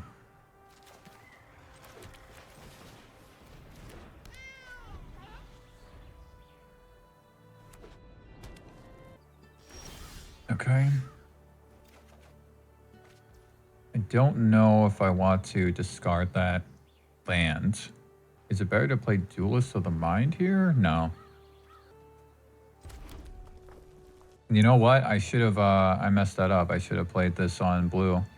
Yeah, I messed that up. I should have played this on blue and then done both of these. Oops. So now what? It is tempting to just discard this Duelist. What, do they have a stab or something? Might be a stab. It is tempting to discard this guy. Not bad. Of course, if I had known that I was going to get another land, I would have just discarded the land. Yeah, no, I definitely should have put this on blue. But now I can do it next turn. We'll see what they play. Oh, it's Izzet Lessons again.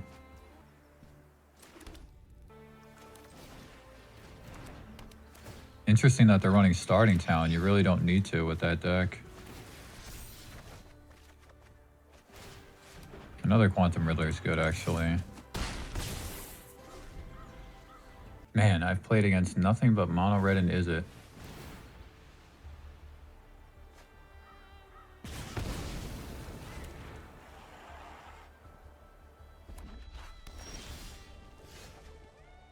Discard this land to get Delirium, I guess. And then play Storm Chaser's talent. I drew another Boomerang, which is good.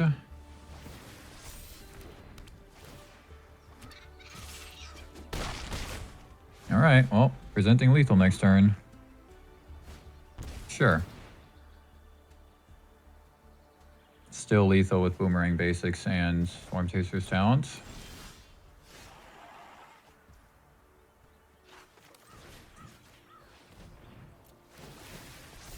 Okay.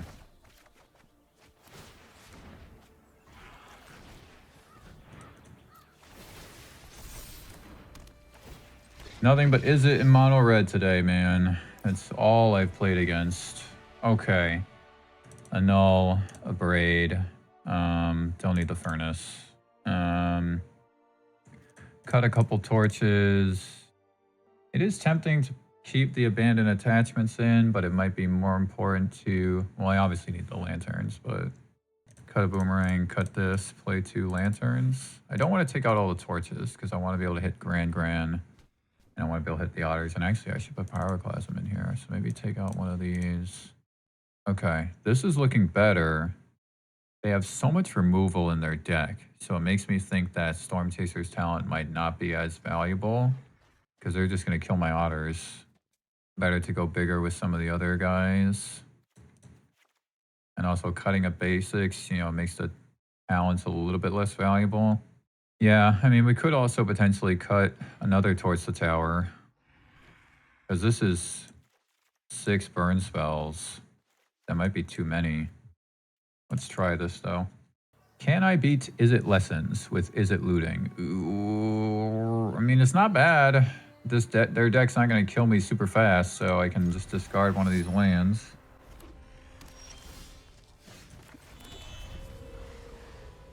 Drawing Winter Night Stories was a good draw. Oh boy. Oh boy. That's not good. What am I discarding? Probably just one of these lands.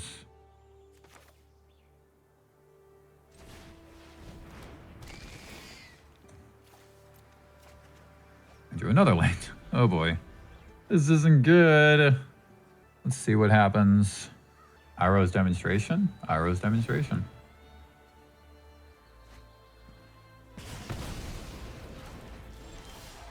Okay, Duelist was really good. That was a really good draw. They missed a land. They have another Iroh's? Oh, they have... Oh, okay. And it could also be Combustion Technique because there's one lesson in the graveyard now. No, there's 2 lessons.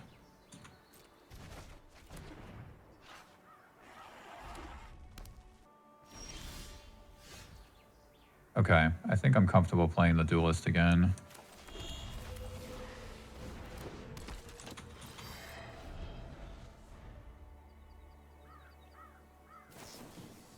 Oh boy. Oh boy. Wow, there's 4 lessons in the graveyard. My goodness. It'll quench ya. Oh boy. Temple of Epiphany. This is very interesting why they're running these lands. Temple of Epiphany in Starting Town. Really not necessary with that deck. I mean, they have a firebending lesson, clearly.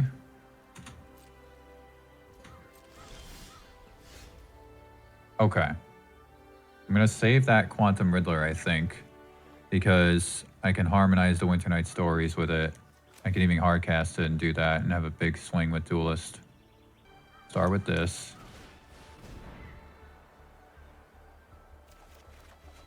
Okay, I don't need to do that, do that, do that, I guess. And I could save that, actually. I have a mountain, so...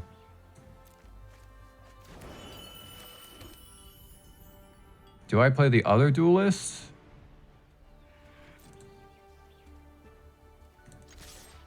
I think so. I feel like this Duelist is gonna die. And if they don't, then that's just tons of damage next turn between the Riddler and the Stories.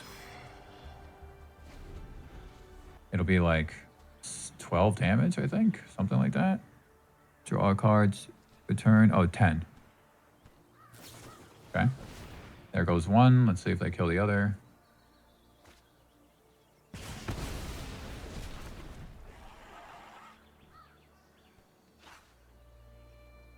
Okay. So they kill both.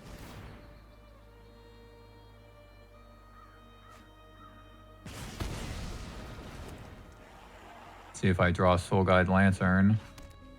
Why are they looking at my graveyard? I think I do Warped Riddler plus Storm Chaser's Talent plus Harmonized Stories. So if I do this, yeah, there's no way for me to draw 2 cards off of Riddler.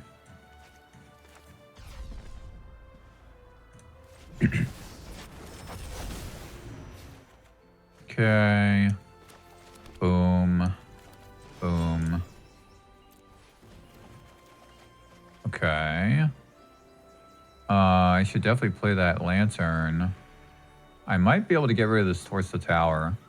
I did play a land already. Maybe I can just discard the 2 lands. Do I play the Lantern and the Fear of Missing Out? What's in my graveyard? Land, Creature, Enchantment. So, okay, if I do the Torch, then I get Delirium.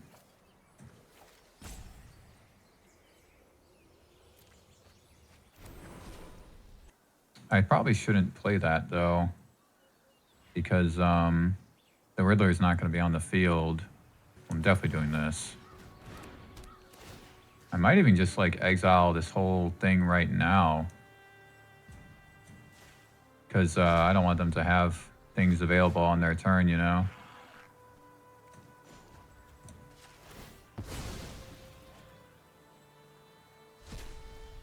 I think I do hold up a braid.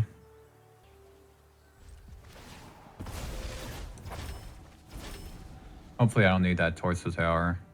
And hopefully they play a monument right now.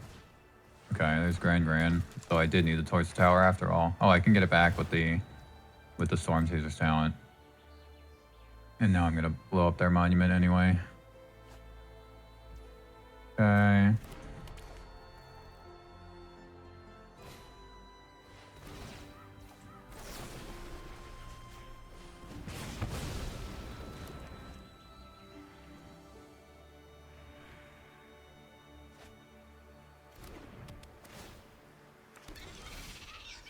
Okay. So yeah, let's go get the towards the tower, I think. Actually maybe not.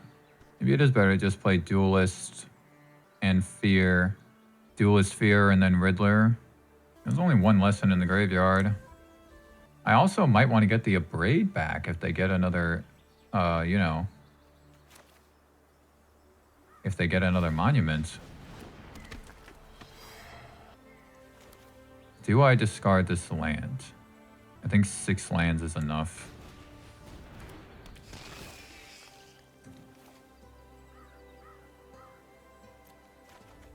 Towards tower is good.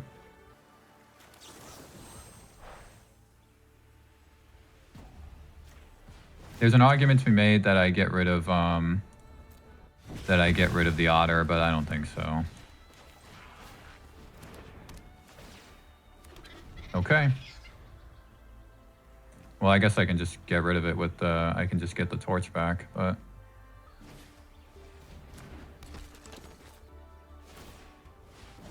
Get back the boomerang.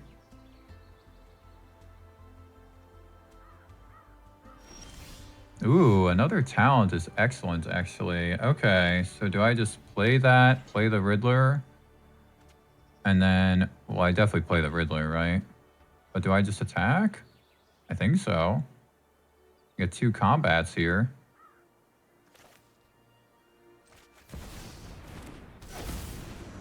Boom, boom. Ooh, 2 really good draws.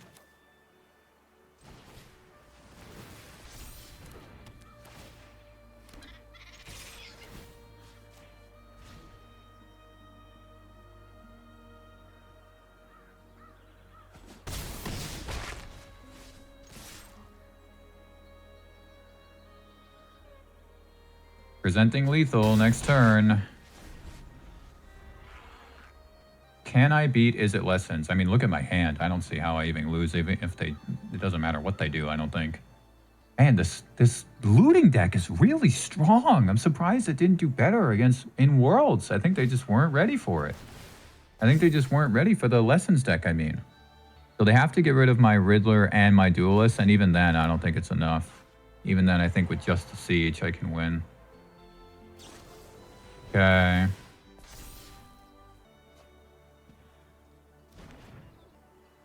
Okay. Cool. I managed to beat Izzet Lessons with Izzet Looting. That was cool. This looting deck is so good. This deck is so freaking good. I'm so surprised that the deck didn't do better at Worlds. I really think they just weren't ready for this Lessons deck. You know, I didn't see a lot of those looting deck lists that had like the Lantern in the sideboard and stuff, and I think some of them didn't have copies of Abrade or only like 1. So I think they just weren't ready for it. But this looting deck is really, really good. That was really impressive. And now we come to the final deck, which is Prowess. And what you'll immediately notice is that there's a lot more red in this deck. Izzet Prowess has been a part of the standard meta for literally this entire year in various forms. And even now, with the release of Avatar, there are a lot of different directions that people have taken this deck. Some versions have incorporated the Lessons package, although to a lesser degree than the actual Izzet Lessons deck. Others have started running Quantum Riddler with copies of Thundertrap Trainer and Splash Portal, but I decided to do something different. I went very aggressive by having the full playset of Slickshot Show Off and a new card from Avatar, Firebending Student. Firebending Student has gained a lot of attention since Avatar came out, and she's typically played in mono red builds, and you might run like Leyline of Residence and then a whole bunch of pump spells, and you can play those pump spells when you attack with the Firebending Student, because a Firebending Student has Firebending X, which is her power, and with the Prowess, her power gets bigger obviously every time you play a non-creature spell. That's a really good build, but I wanted to try it in an Izzet build because Izzet has the advantage of, for one thing, Storm Chaser's talent, of course, to not only give you the auto with Prowess, but then to also pull these spells out of your graveyard. And then also the card draw spells like Opt and Stock Up, and there's obviously more. You can play Sleight of Hand or any of those other blue cards that draw you cards. Abandoned Attachments is the new one, the new lesson from the Avatar set. So I wanted to try it, and really it does work quite well. There's a lot of synergy here with this Firebending Student. For one thing, if you have Higher Claw on the field and you attack with both Higher Claw and Firebending Student, you can just use the mana produced from the Firebending to pump the Higher Claw. That is a really nice synergy between these two cards. And then obviously you can use the Firebending mana to cast any of these red instant spells during combat. So Burst Lightning, Dreadmaw's Ire, Fire Magic, Lightning Strike, any of these things. And then they'll of course trigger Prowess, right? They'll trigger Prowess on Slickshot and the Student and the Otter if you have that, and the Planisphere if it's attached to something. So that's the idea. Get really aggressive, set up a little bit in the first couple turns with either Higher Claw, Storm Chaser's Talent, maybe plot the Slickshot, get a Firebending Student on the field turn 2 if you can, and then just have big swings of damage, 10, 12, sometimes more than that damage in a single turn by using the red instant spells during combat. You can just start with an off before combat, draw a card, see what you get, and then maybe that's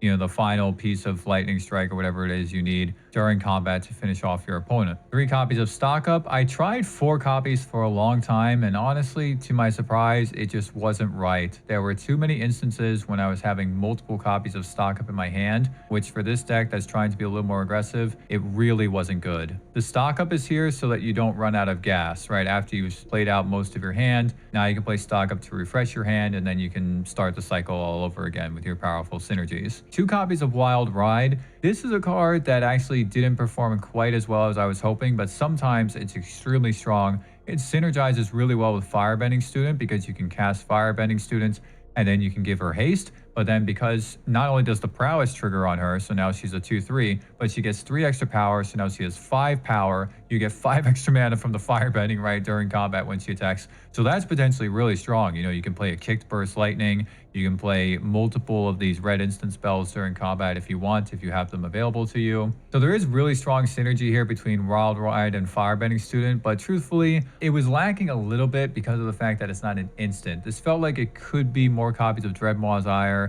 It could be a pump spell, like Turn Inside Out or Full Bore or something like that. But there is still a lot of potential here with the Wild Ride because you can plot your Slickshot, cast your Slickshot for 0, obviously, if you already have a Higher Claw on the field. Then you play Firebending Student. Then you play Wild Ride on the Firebending Student. Slickshot triggers. Firebending Student is huge. You attack with everything. You play one of these and you pump up your Higher Claw. This is all happening in one combat, right? You can see what this could all happen by turn 3. So that's potentially a very, very strong play that you can make with these cards. One thing I will say about the Planisphere is that it is really nice in this deck because not only does the creature, the token get bigger every single time you play a non-creature spell, but playing this triggers the Prowess on the Firebending Student and the Slickshot, right? Because this is a non-creature spell. But then if the token gets removed, you can attach this to one of these other creatures. If you attach it to Firebending Student, now her power is just higher because she just has a +1/+1 counter on her. So the Planisphere does fit really nicely in this deck. But the thing is, with the popularity of Izzet Lessons and other Izzet lists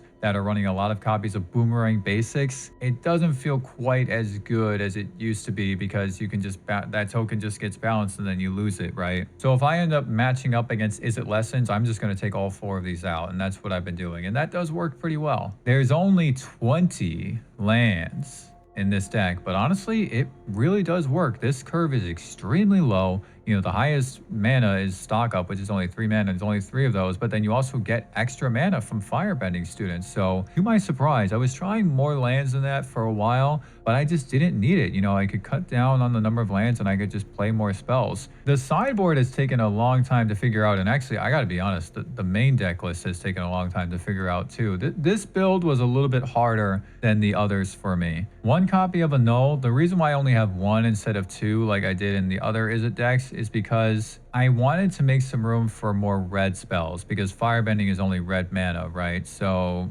having 2 Annuls, it didn't leave much space for me to add some of these other red spells that I'm going to talk about. 2 copies of Spell Pierce, this should be no surprise. An extra copy of Fire Magic for decks that go wide, and I do think Fire Magic is better than the Pyroclasm in this, because Fire Magic is an instant, so you can play it during combat, and not only that, you can pay it for only 1 mana, and now your Slick Shot's not going to die, right? And neither will your Otter token, because your Otter will get the Prowess ticket and it will still survive, whereas Pyroclasm just kind of like wipes out your own board, which might not be a good thing. 2 copies of Lantern, no surprises there. Scorching Dragonfire, same reason that I said before for all of the enduring creatures that come back as enchantments. 2 copies of Detect Intrusion. I didn't have this in for a while. Instead, I had copies of Redirect Lightning. Redirect Lightning is a pretty interesting card in this deck, because with the Firebending, it's not that hard to just pay the extra 2 mana, and then you don't have to worry about paying 5 life. But what I found is that the Redirect Lightning wasn't that useful in a lot of matches. The only matchups that it was pretty good in was going against Jeskai Control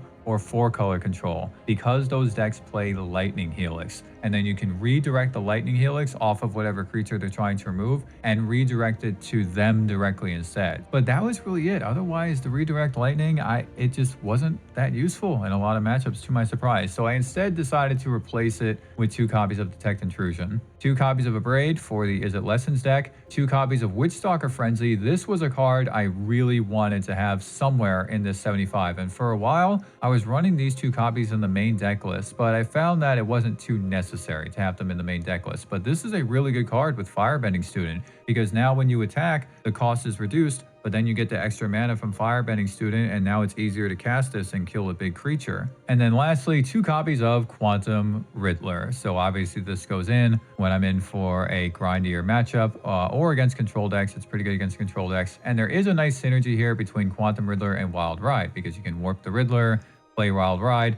Now Riddler is a 7/6 flyer with haste, which is really good. And if you have all your other creatures, you know, that might be enough to just end the game right there. I do feel very comfortable with the cards that I have here in the sideboard, but truthfully, I'm not too sure I've figured out this main deck list quite yet, even though I've played quite a lot of matches with this deck at this point, and I've tried a lot of different builds. It does feel like it could benefit from some more pump spells. So maybe you don't play this Fire Magic, you know, you take something out of the sideboard here, put this other Fire Magic in here, and then you don't play this Wild Ride, and then you play like 3 copies of Full Bore. You could also play copies of Bulk Up. That's another option, or just some other pump spell, you know, Turn Inside Out. I don't really like Turn Inside Out because it doesn't buff the toughness, and one of the main drawbacks of Slick Shot Show Off right now is the 2 toughness. Only its power gets increased when you play non-creature spells, so it just dies to Torch the Tower really easily. It dies to Firebending Lesson really easily. So having a couple more spells like Full Bore that will buff the toughness of Slick Shot just to keep it around a little bit more, I think that could actually be a better approach. That being said, I do really like this deck, and it is a bit of a flexible shell for Izzet. You know, there's a lot more options to build with the Izzet Prowess. So I think that's one of the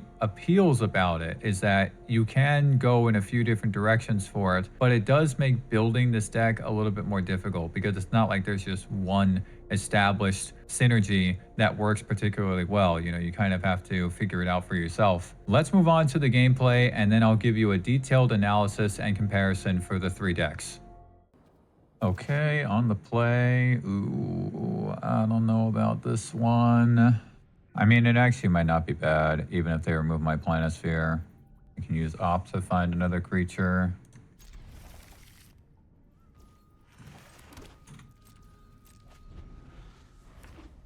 Okay. Going up against Izzet Lessons here. Another land. Actually might not be bad. Okay.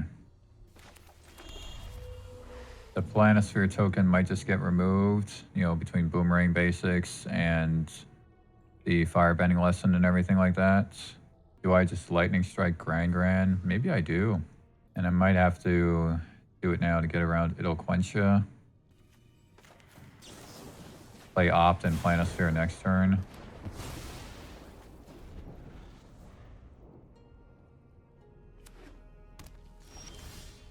Okay, they might be holding removal now.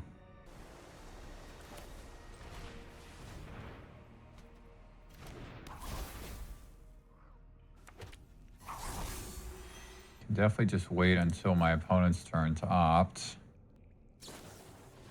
Okay, opt does not save it.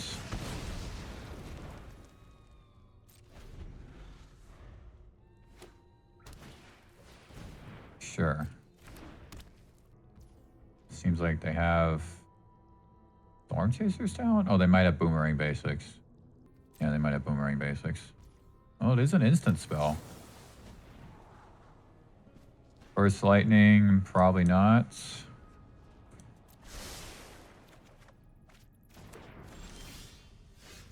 Okay, second Planisphere.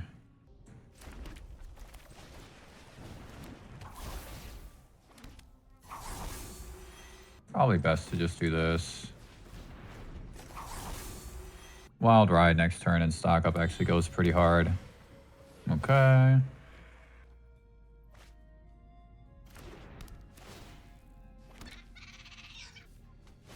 Okay.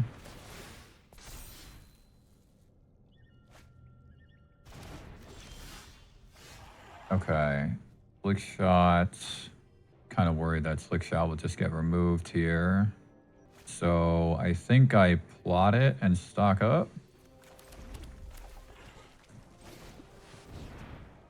Lightning Strike and land. Well, I'm kind of glad I did that so I wasn't getting flooded with all those lands. Might just win in next turn, I think. Oh no, I only have 6 mana. Okay.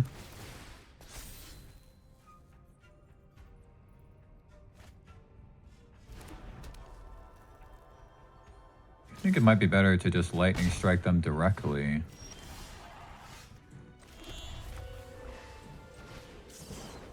They might be holding Firebending Lesson.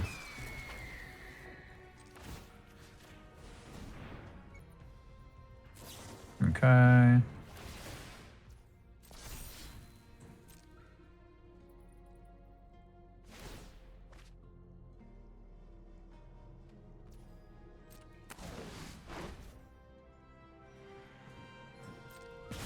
I think I can Lightning Strike the Otter right now.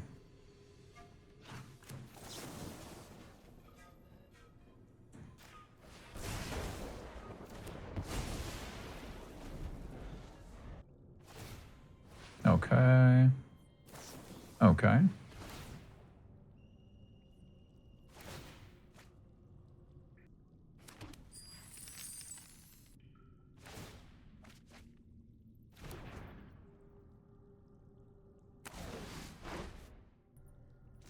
Okay, 1 mana open. Let's start with this. Man, getting a little flooded this game. Okay, Storm Chaser's Challenge not bad. We can pick up stock up.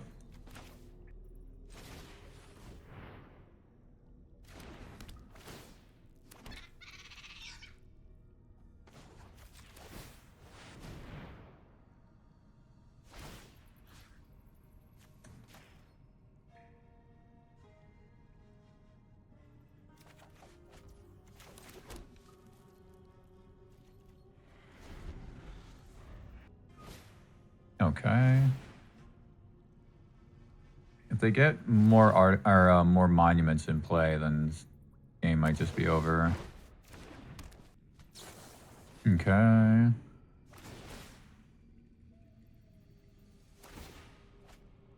Interesting that they decided to discard that instead of bouncing, just getting rid of my otter. Maybe they have another one.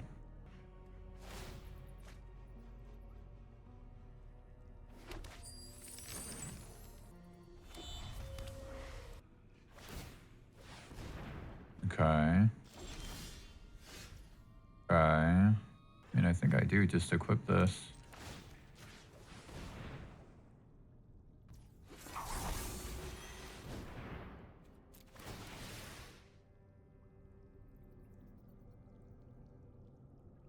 Okay.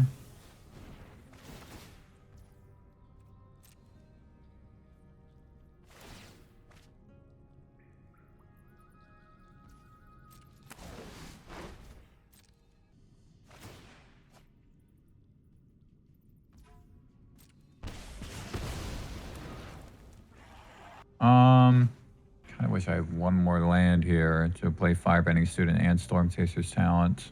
Let's just take them both, but I might play the Talent.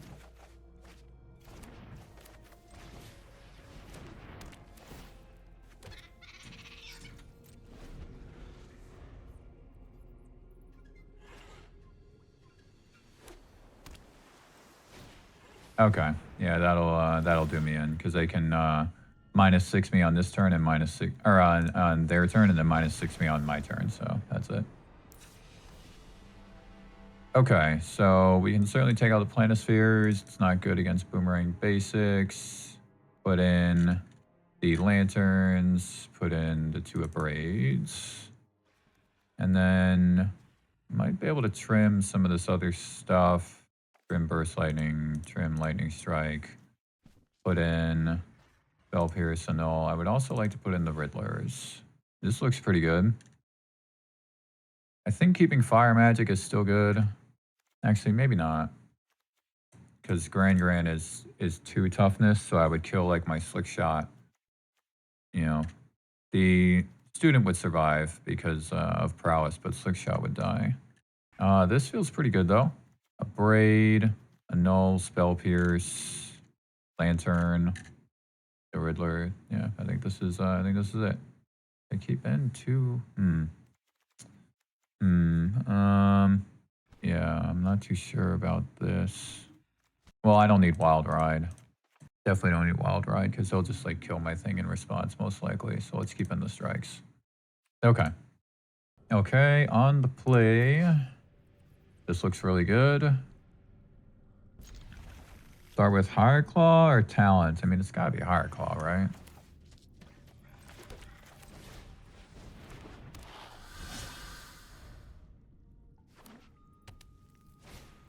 Okay. Then I should probably play Firebending Student.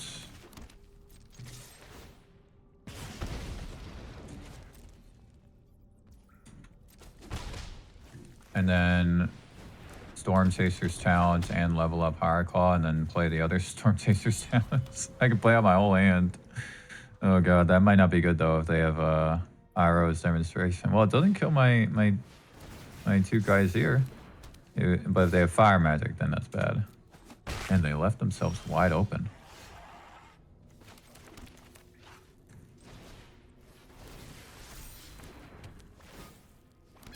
Just play out everything, actually. To buff the student up. This is a little risky, but...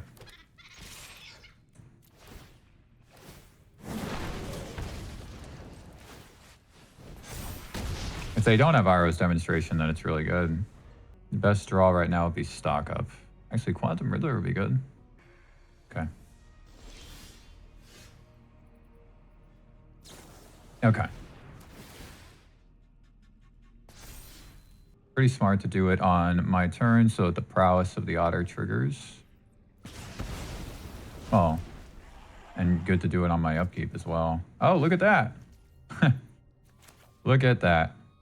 Okay. Warp that guy in. Draw 2 cards. Okay, now I get the Stock Up, but I'm just going to play this so I can level up my Higher Claw.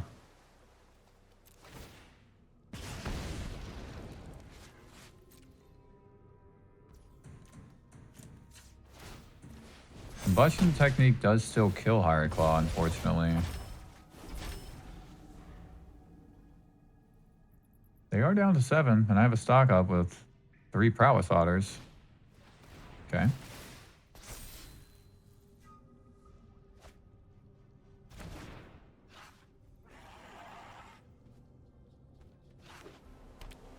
Interesting that they played that tapped. Okay, I think I should shock this in to get around It'll Quench.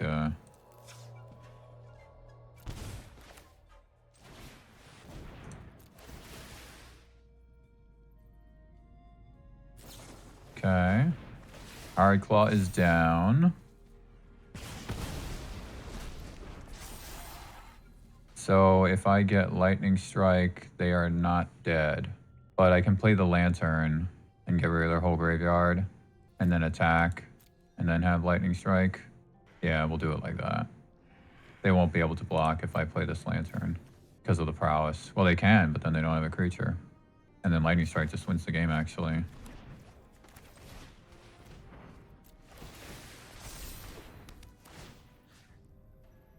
Get rid of Combustion Technique.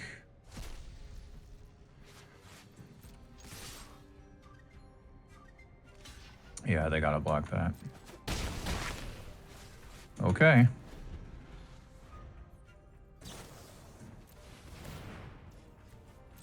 That's fine. Don't have to exile the graveyard yet. I might just do it on their end step, though. Okay, they got rid of a monument. That's interesting. Okay, so I cannot save my otters. I think I'll just exile the graveyard.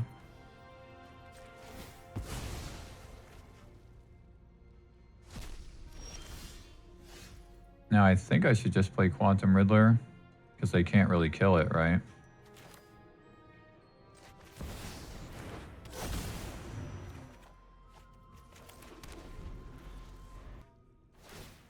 Okay. Oh, they can boomerang it, yeah.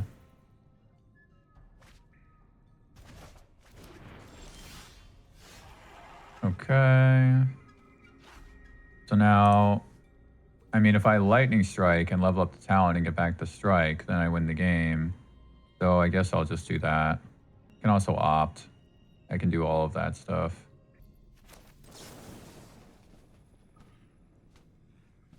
Yeah, let's just do that.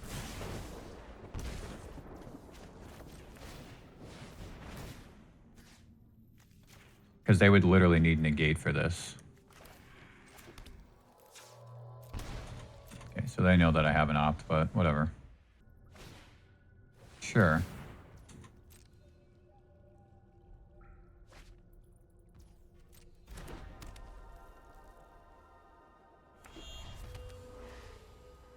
Okay. Cool, so that went a lot better. I don't think I need to change the sideboard. The Iroh's demonstration is definitely concerning, but it only kills my otters and nothing else. Yeah, I don't think I need to change anything else. Redirect Lightning is tempting though, because just for targeting their boomerang basics, like if they try to, like if they bounce my Riddler there, and if I still had mana for this, I didn't have mana for it at the time, but if I do, then I can save my Riddler in a case like that, or if they try to bounce like an otter token, I can make them bounce like my Storm Chaser's talent instead. I think it's fine. I think it's fine. The Redirect Lightning is really just for Jeskai control, and also 4-color control. It's not as good against Azorius control.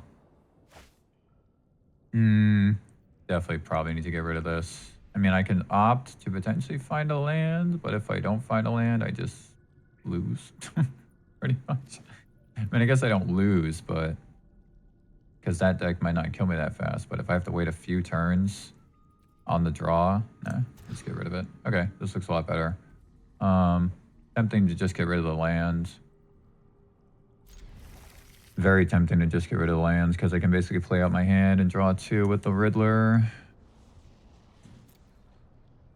It's probably better to start with Hard Claw. Well, they have red mana right now. Let's start with the Otter because we're going to play the Lantern. So it'll trigger Prowess on it. Okay, they're going to remove it anyway, but if they didn't, it would trigger Prowess.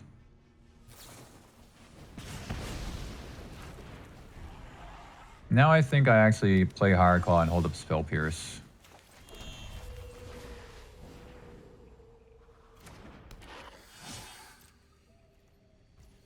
If this is just abandoned attachments, that's fine. Okay, so we'll counter this one.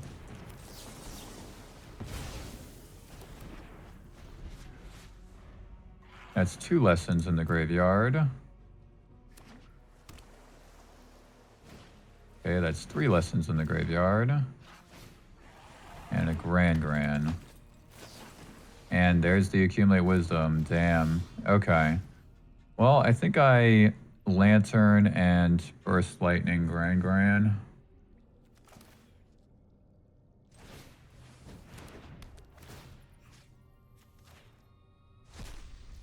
Yeah. Because I don't want them to have the discount at the start of their next turn.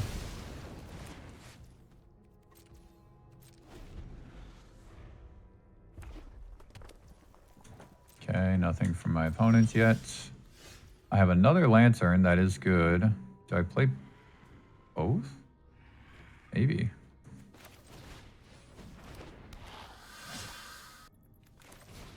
It does get another lesson, so they don't have 3. If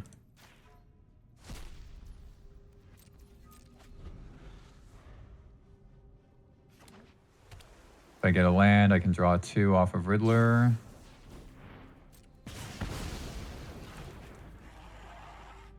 They have 3 lessons in the graveyard. I think I can activate one of these and save the other one.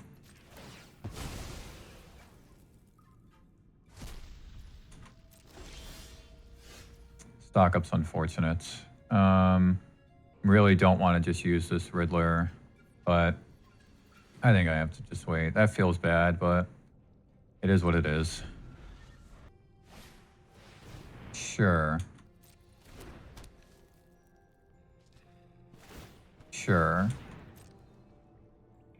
I might just lightning strike their face right now.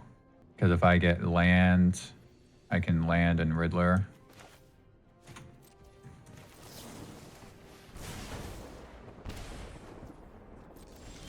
There it is.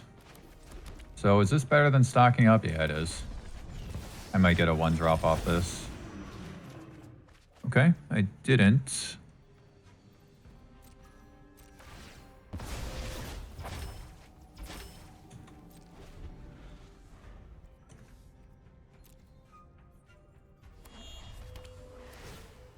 Interesting.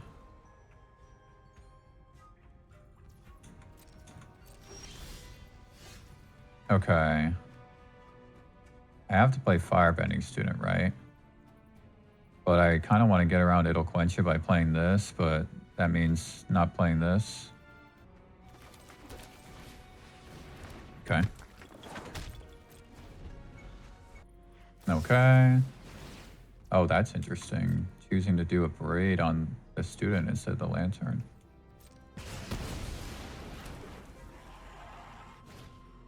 Okay. Hopefully I get Maya Braid.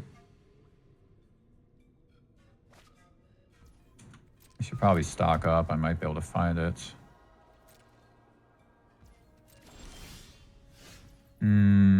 Okay. Now I'm faced with a bit of a tough choice.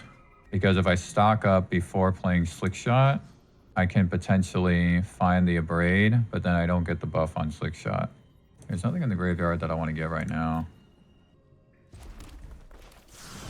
See what happens.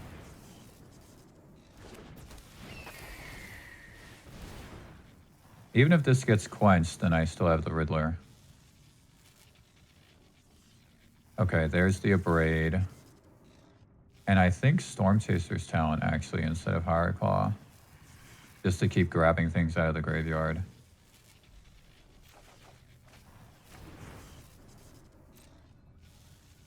Okay, they might have a burn spell here. Okay. And that sound is really annoying. That's not good. At least I can remove one of them. And actually I can remove both if I get back the Abrade from the graveyard, right?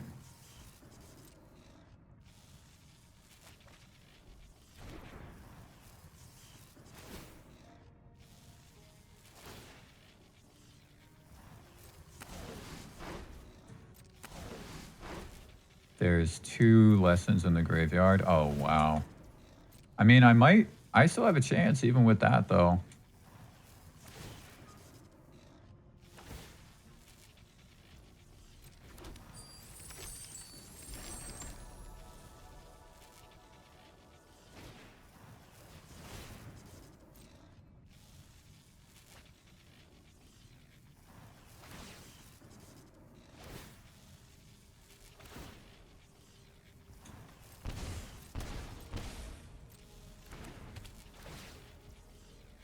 Actually, maybe not, because they can drain me for 6 on their turn and drain me for 6 on my turn, even if I remove one of them. Okay, this doesn't allow me to kill them this turn, right? I mean, I'm gonna try it, but I don't think I can.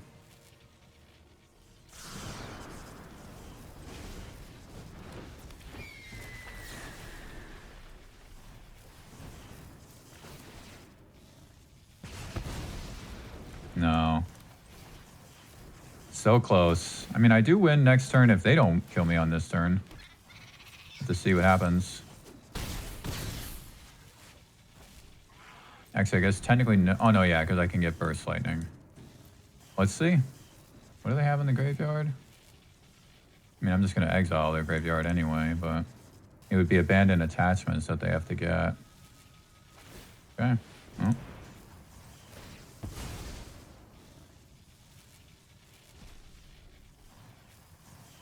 Do I win? I guess so.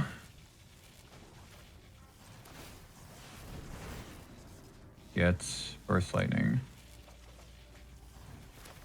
Yeah. Yeah, I managed to beat Izzet Lessons. That was cool.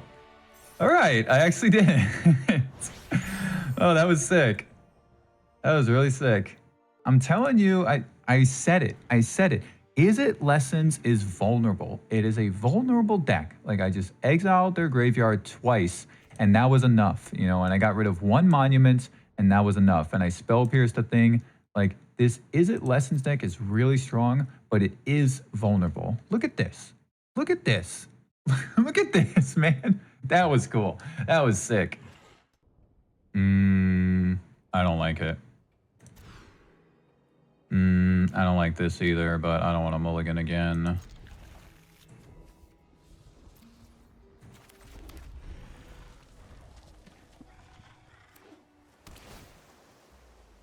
Well, I feel like I'm just going to lose if they're playing control.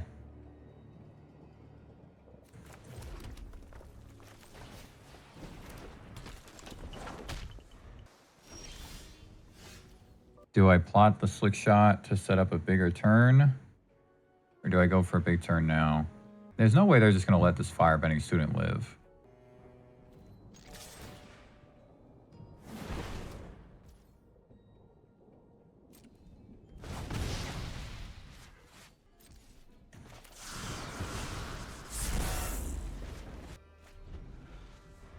Okay, so they'll remove my slick shot instead.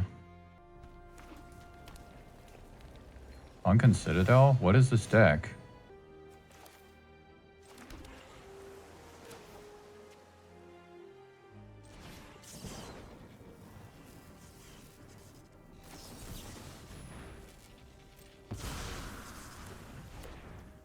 Now, Hired Claw, Wild Ride, attack, Lightning Strike them.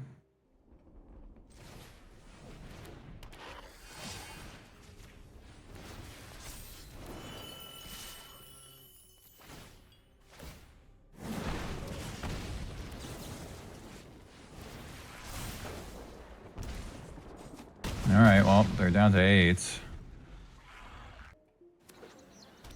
Very confused by the Sunken Citadel. You can only level up as a sorcery, right? Gain the next level as a sorcery. Can pump up Higher Claw, though.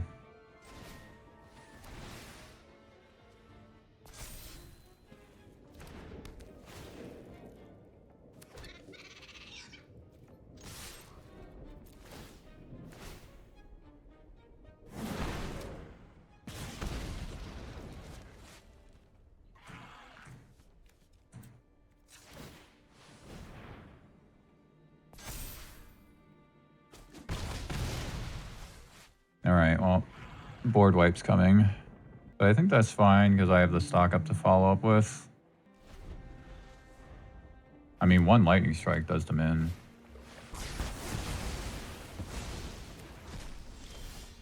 I mean, I do have a lightning strike in the graveyard, but is it better to stock up or play Higher Claw? It's probably better to stock up because, again, that lightning strike in the graveyard just wins me the game, right? So I think I just get 2 lands, actually. Actually, I don't know.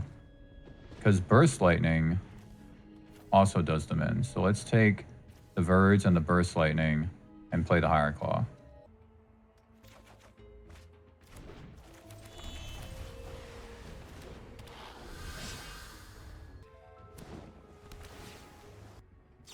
Sure.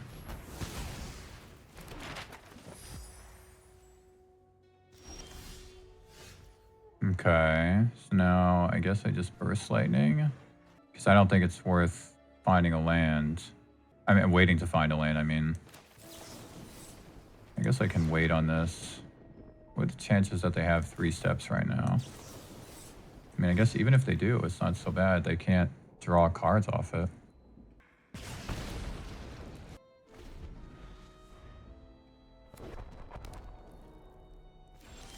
Okay. So now I feel like I do go for the win with the Wild Ride and the Otter. Make them use their resources on this. Sure. I think I do pay this.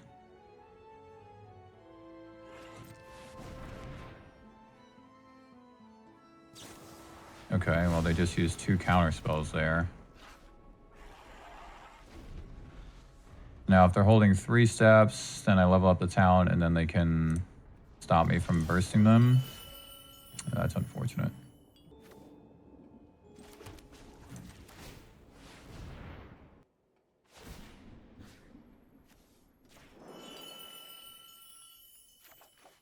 If they play Beza, then I'm kind of screwed. I might find a Beza now. Certainly could find a 3 steps ahead.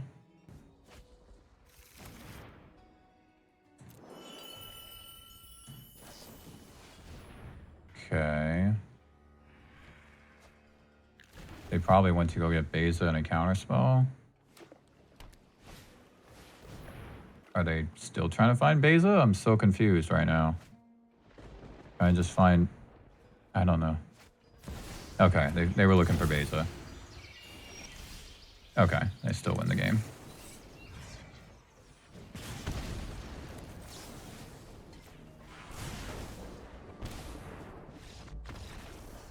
Got a little lucky there. I'm wondering, did I make a mistake at some point? I feel like no. I think I did do the best that I could. There was like one moment there when I could have cast this stock up like a turn sooner or something. That might have been the right thing to do, but tough to say. Probably don't need Fire Magic. It's good against all their tokens and stuff, but... So definitely put in Spell Pierce. And then might not need Redirect Lightning. That's more for Jeskai control because it redirects the Lightning Helix, whereas this would only like redirect Get Lost. If they don't have anything on the field, then that's not very useful.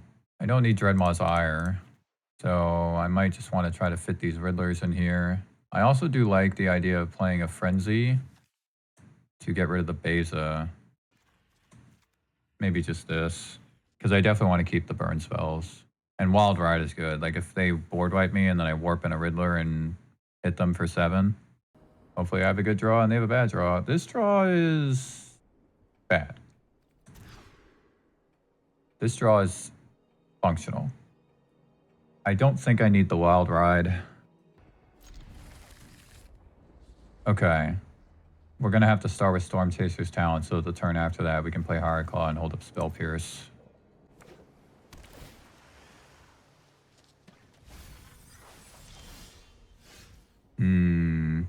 Well, now I start with Higher Claw. Definitely start with Higher Claw and then hold up Spell Pierce.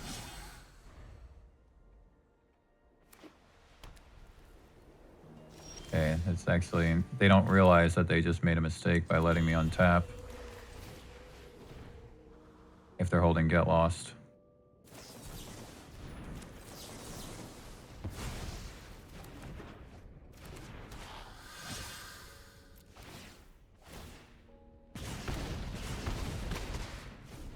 All right, let's see what happens now.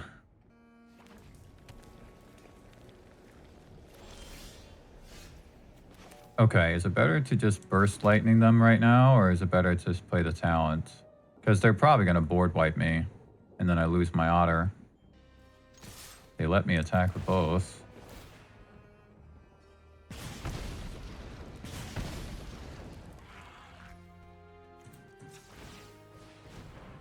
Just waiting for me to level one of them up.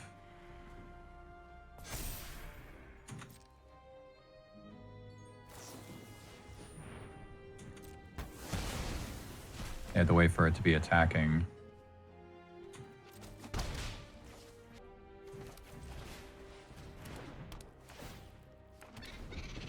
We'll see if I get board wiped here, in which case I should have saved that otter. Oh, not yet. Now I think it is worth playing Burst Lightning, and I'll play around No More Lies. I mean, I could kick this Burst Lightning if I save it, but I could just get it back with the talent anyway.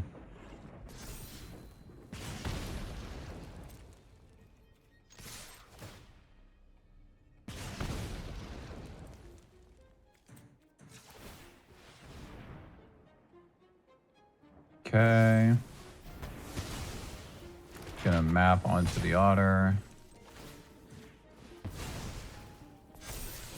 Spell Pierce, I think I have to keep that.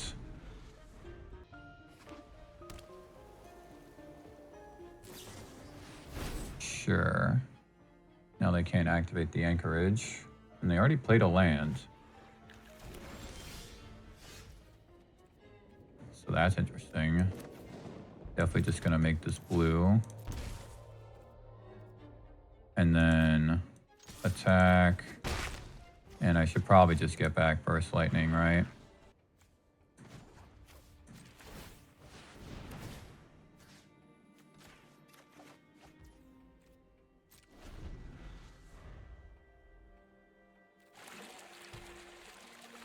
They might have Beza. Okay, can't Spell Pierce that. I do win next turn with the Burst Lightning. If I can get one more land, it would be perfect, because then I can hold up Spell Pierce too. So they're not going to let me win. They might have Get Lost. Damn. No land. So I don't think I go for the kicked Burst Lightning. There's no way they're just going to let me do this, right?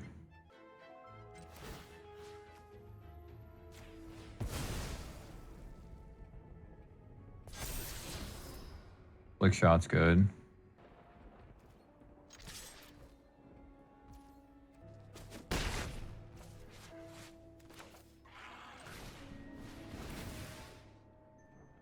I guess I could have, yeah, I could have played that beforehand, but we'll see if that 1 point of damage makes a difference.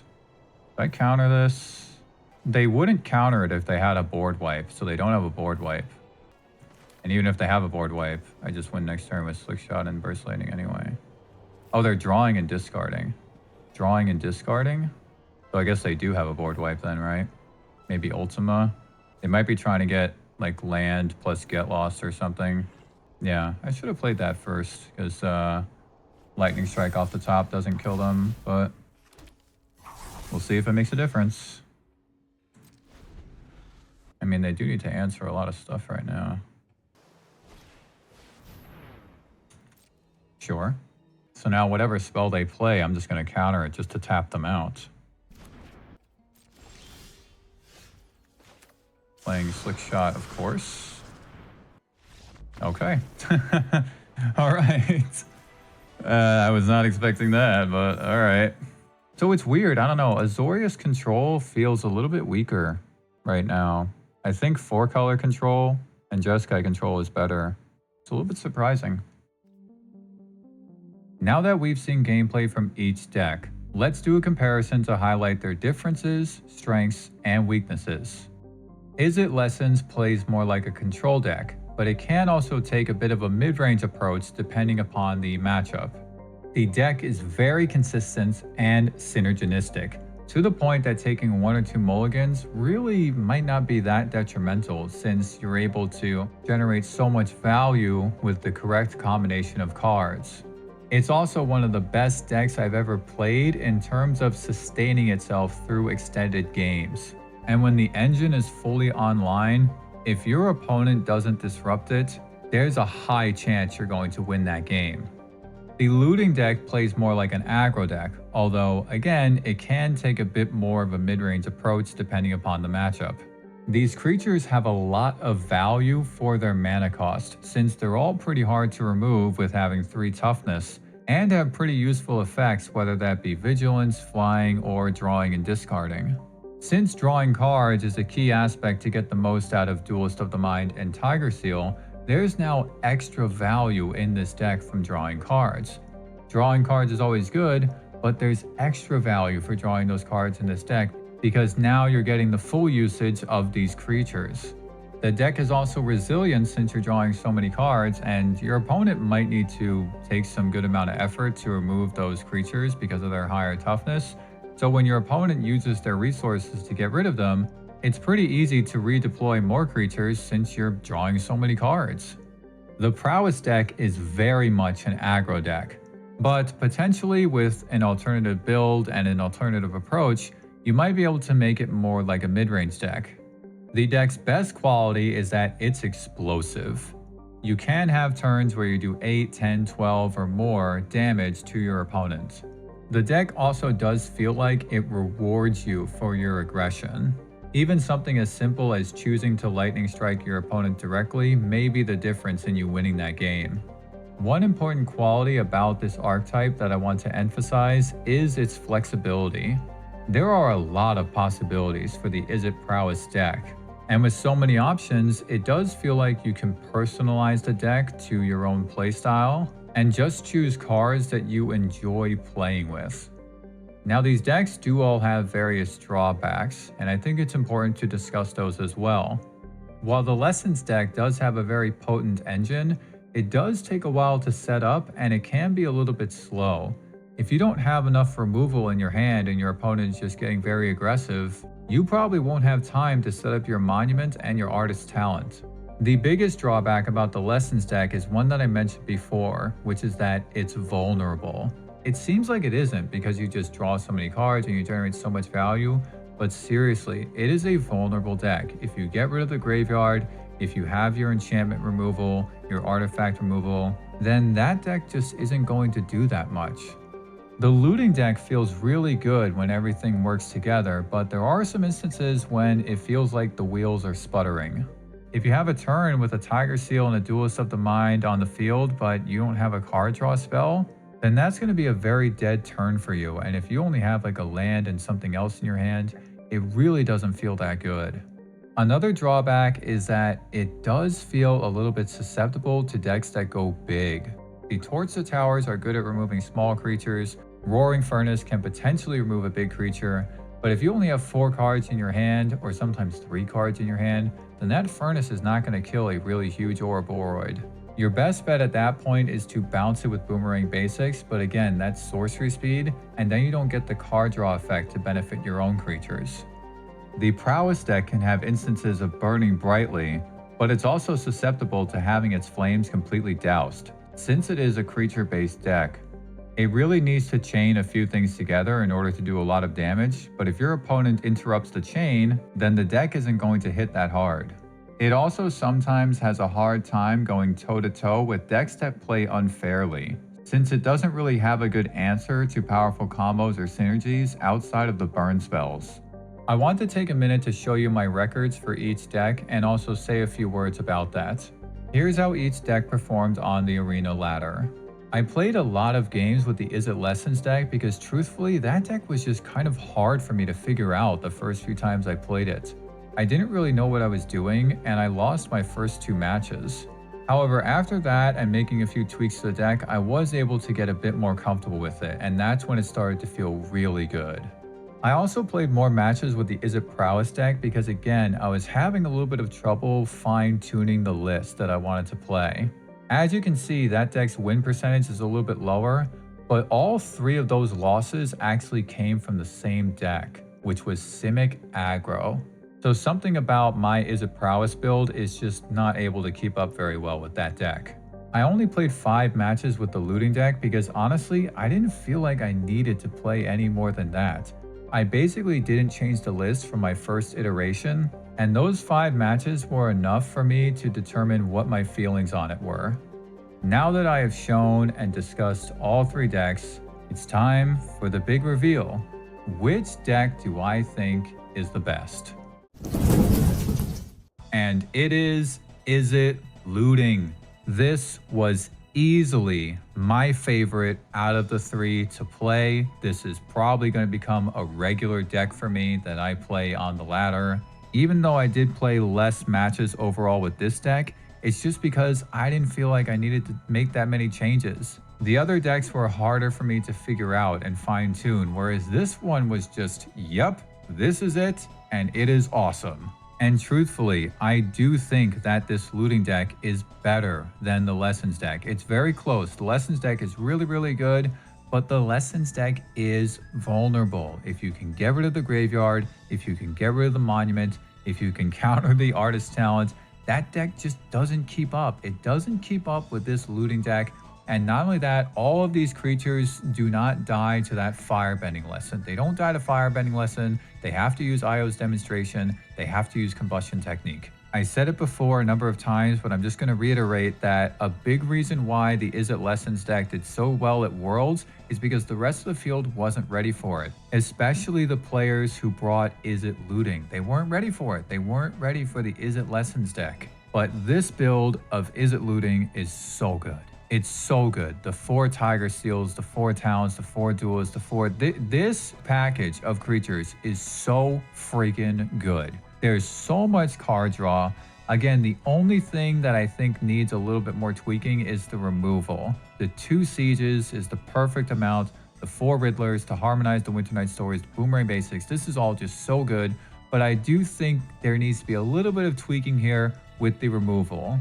I think maybe, honestly, 4 Torch of Towers might be too much. I think you cut one of these and you bring in something else. You can bring in the other Roaring Furnace. You can bring in a Broadside Barrage. Maybe you don't play this Abandoned Attachments. You know, maybe you bring in one of the other removal spells, and then you have the Abandoned Attachments in the sideboard for more grindy matchups. I think those changes could help this deck against the creature decks that go a little bit bigger. But honestly, this deck is so close. Like, it feels so close to just being exactly right, you know, like exactly pristine. And I promise you, this is very much a tier 1 deck. This is one of the best decks in the format. I would say that Looting is tier 1, Lessons is absolutely tier 1, and Prowess is tier 2. But again, I really don't think I've figured out the Prowess build just yet. I may return to it and try some other things, but you can also try some of your own builds and your own concoctions yourself and see if you can come up with something that works better. I think the Prowess build does still have some untapped potential that I wasn't able to find. That wraps this one up. This was a much more ambitious project for me, but it was really exciting and it was really cool, actually. I felt like a real scientist just going into the lab, trying out different decks and figuring out which one works best. It was kind of fun. I may try this again with other decks in the future that are kind of similar to each other. If you enjoyed, then drop me a like to beat the YouTube algorithm and leave me some feedback in the comments. Which Izzet deck is your favorite? Do you already hate the Izzet Lessons deck because you keep playing against it? Are there any builds for these different shells that you have seen or that you have ideas for and that you might suggest to other people who scroll down into the comments and take a look? Also, if you are interested in continuing to discuss builds or brews in detail, or you just want to find some other like-minded people to play Magic the Gathering with, then you can join my Discord server that's linked in the description. And lastly, if you are a fan of this kind of Magic the Gathering content that gets deep into deck building, play patterns, and other aspects of the game, then subscribe to the channel to see more. Thank you all so much for watching, and I will see you in the next video.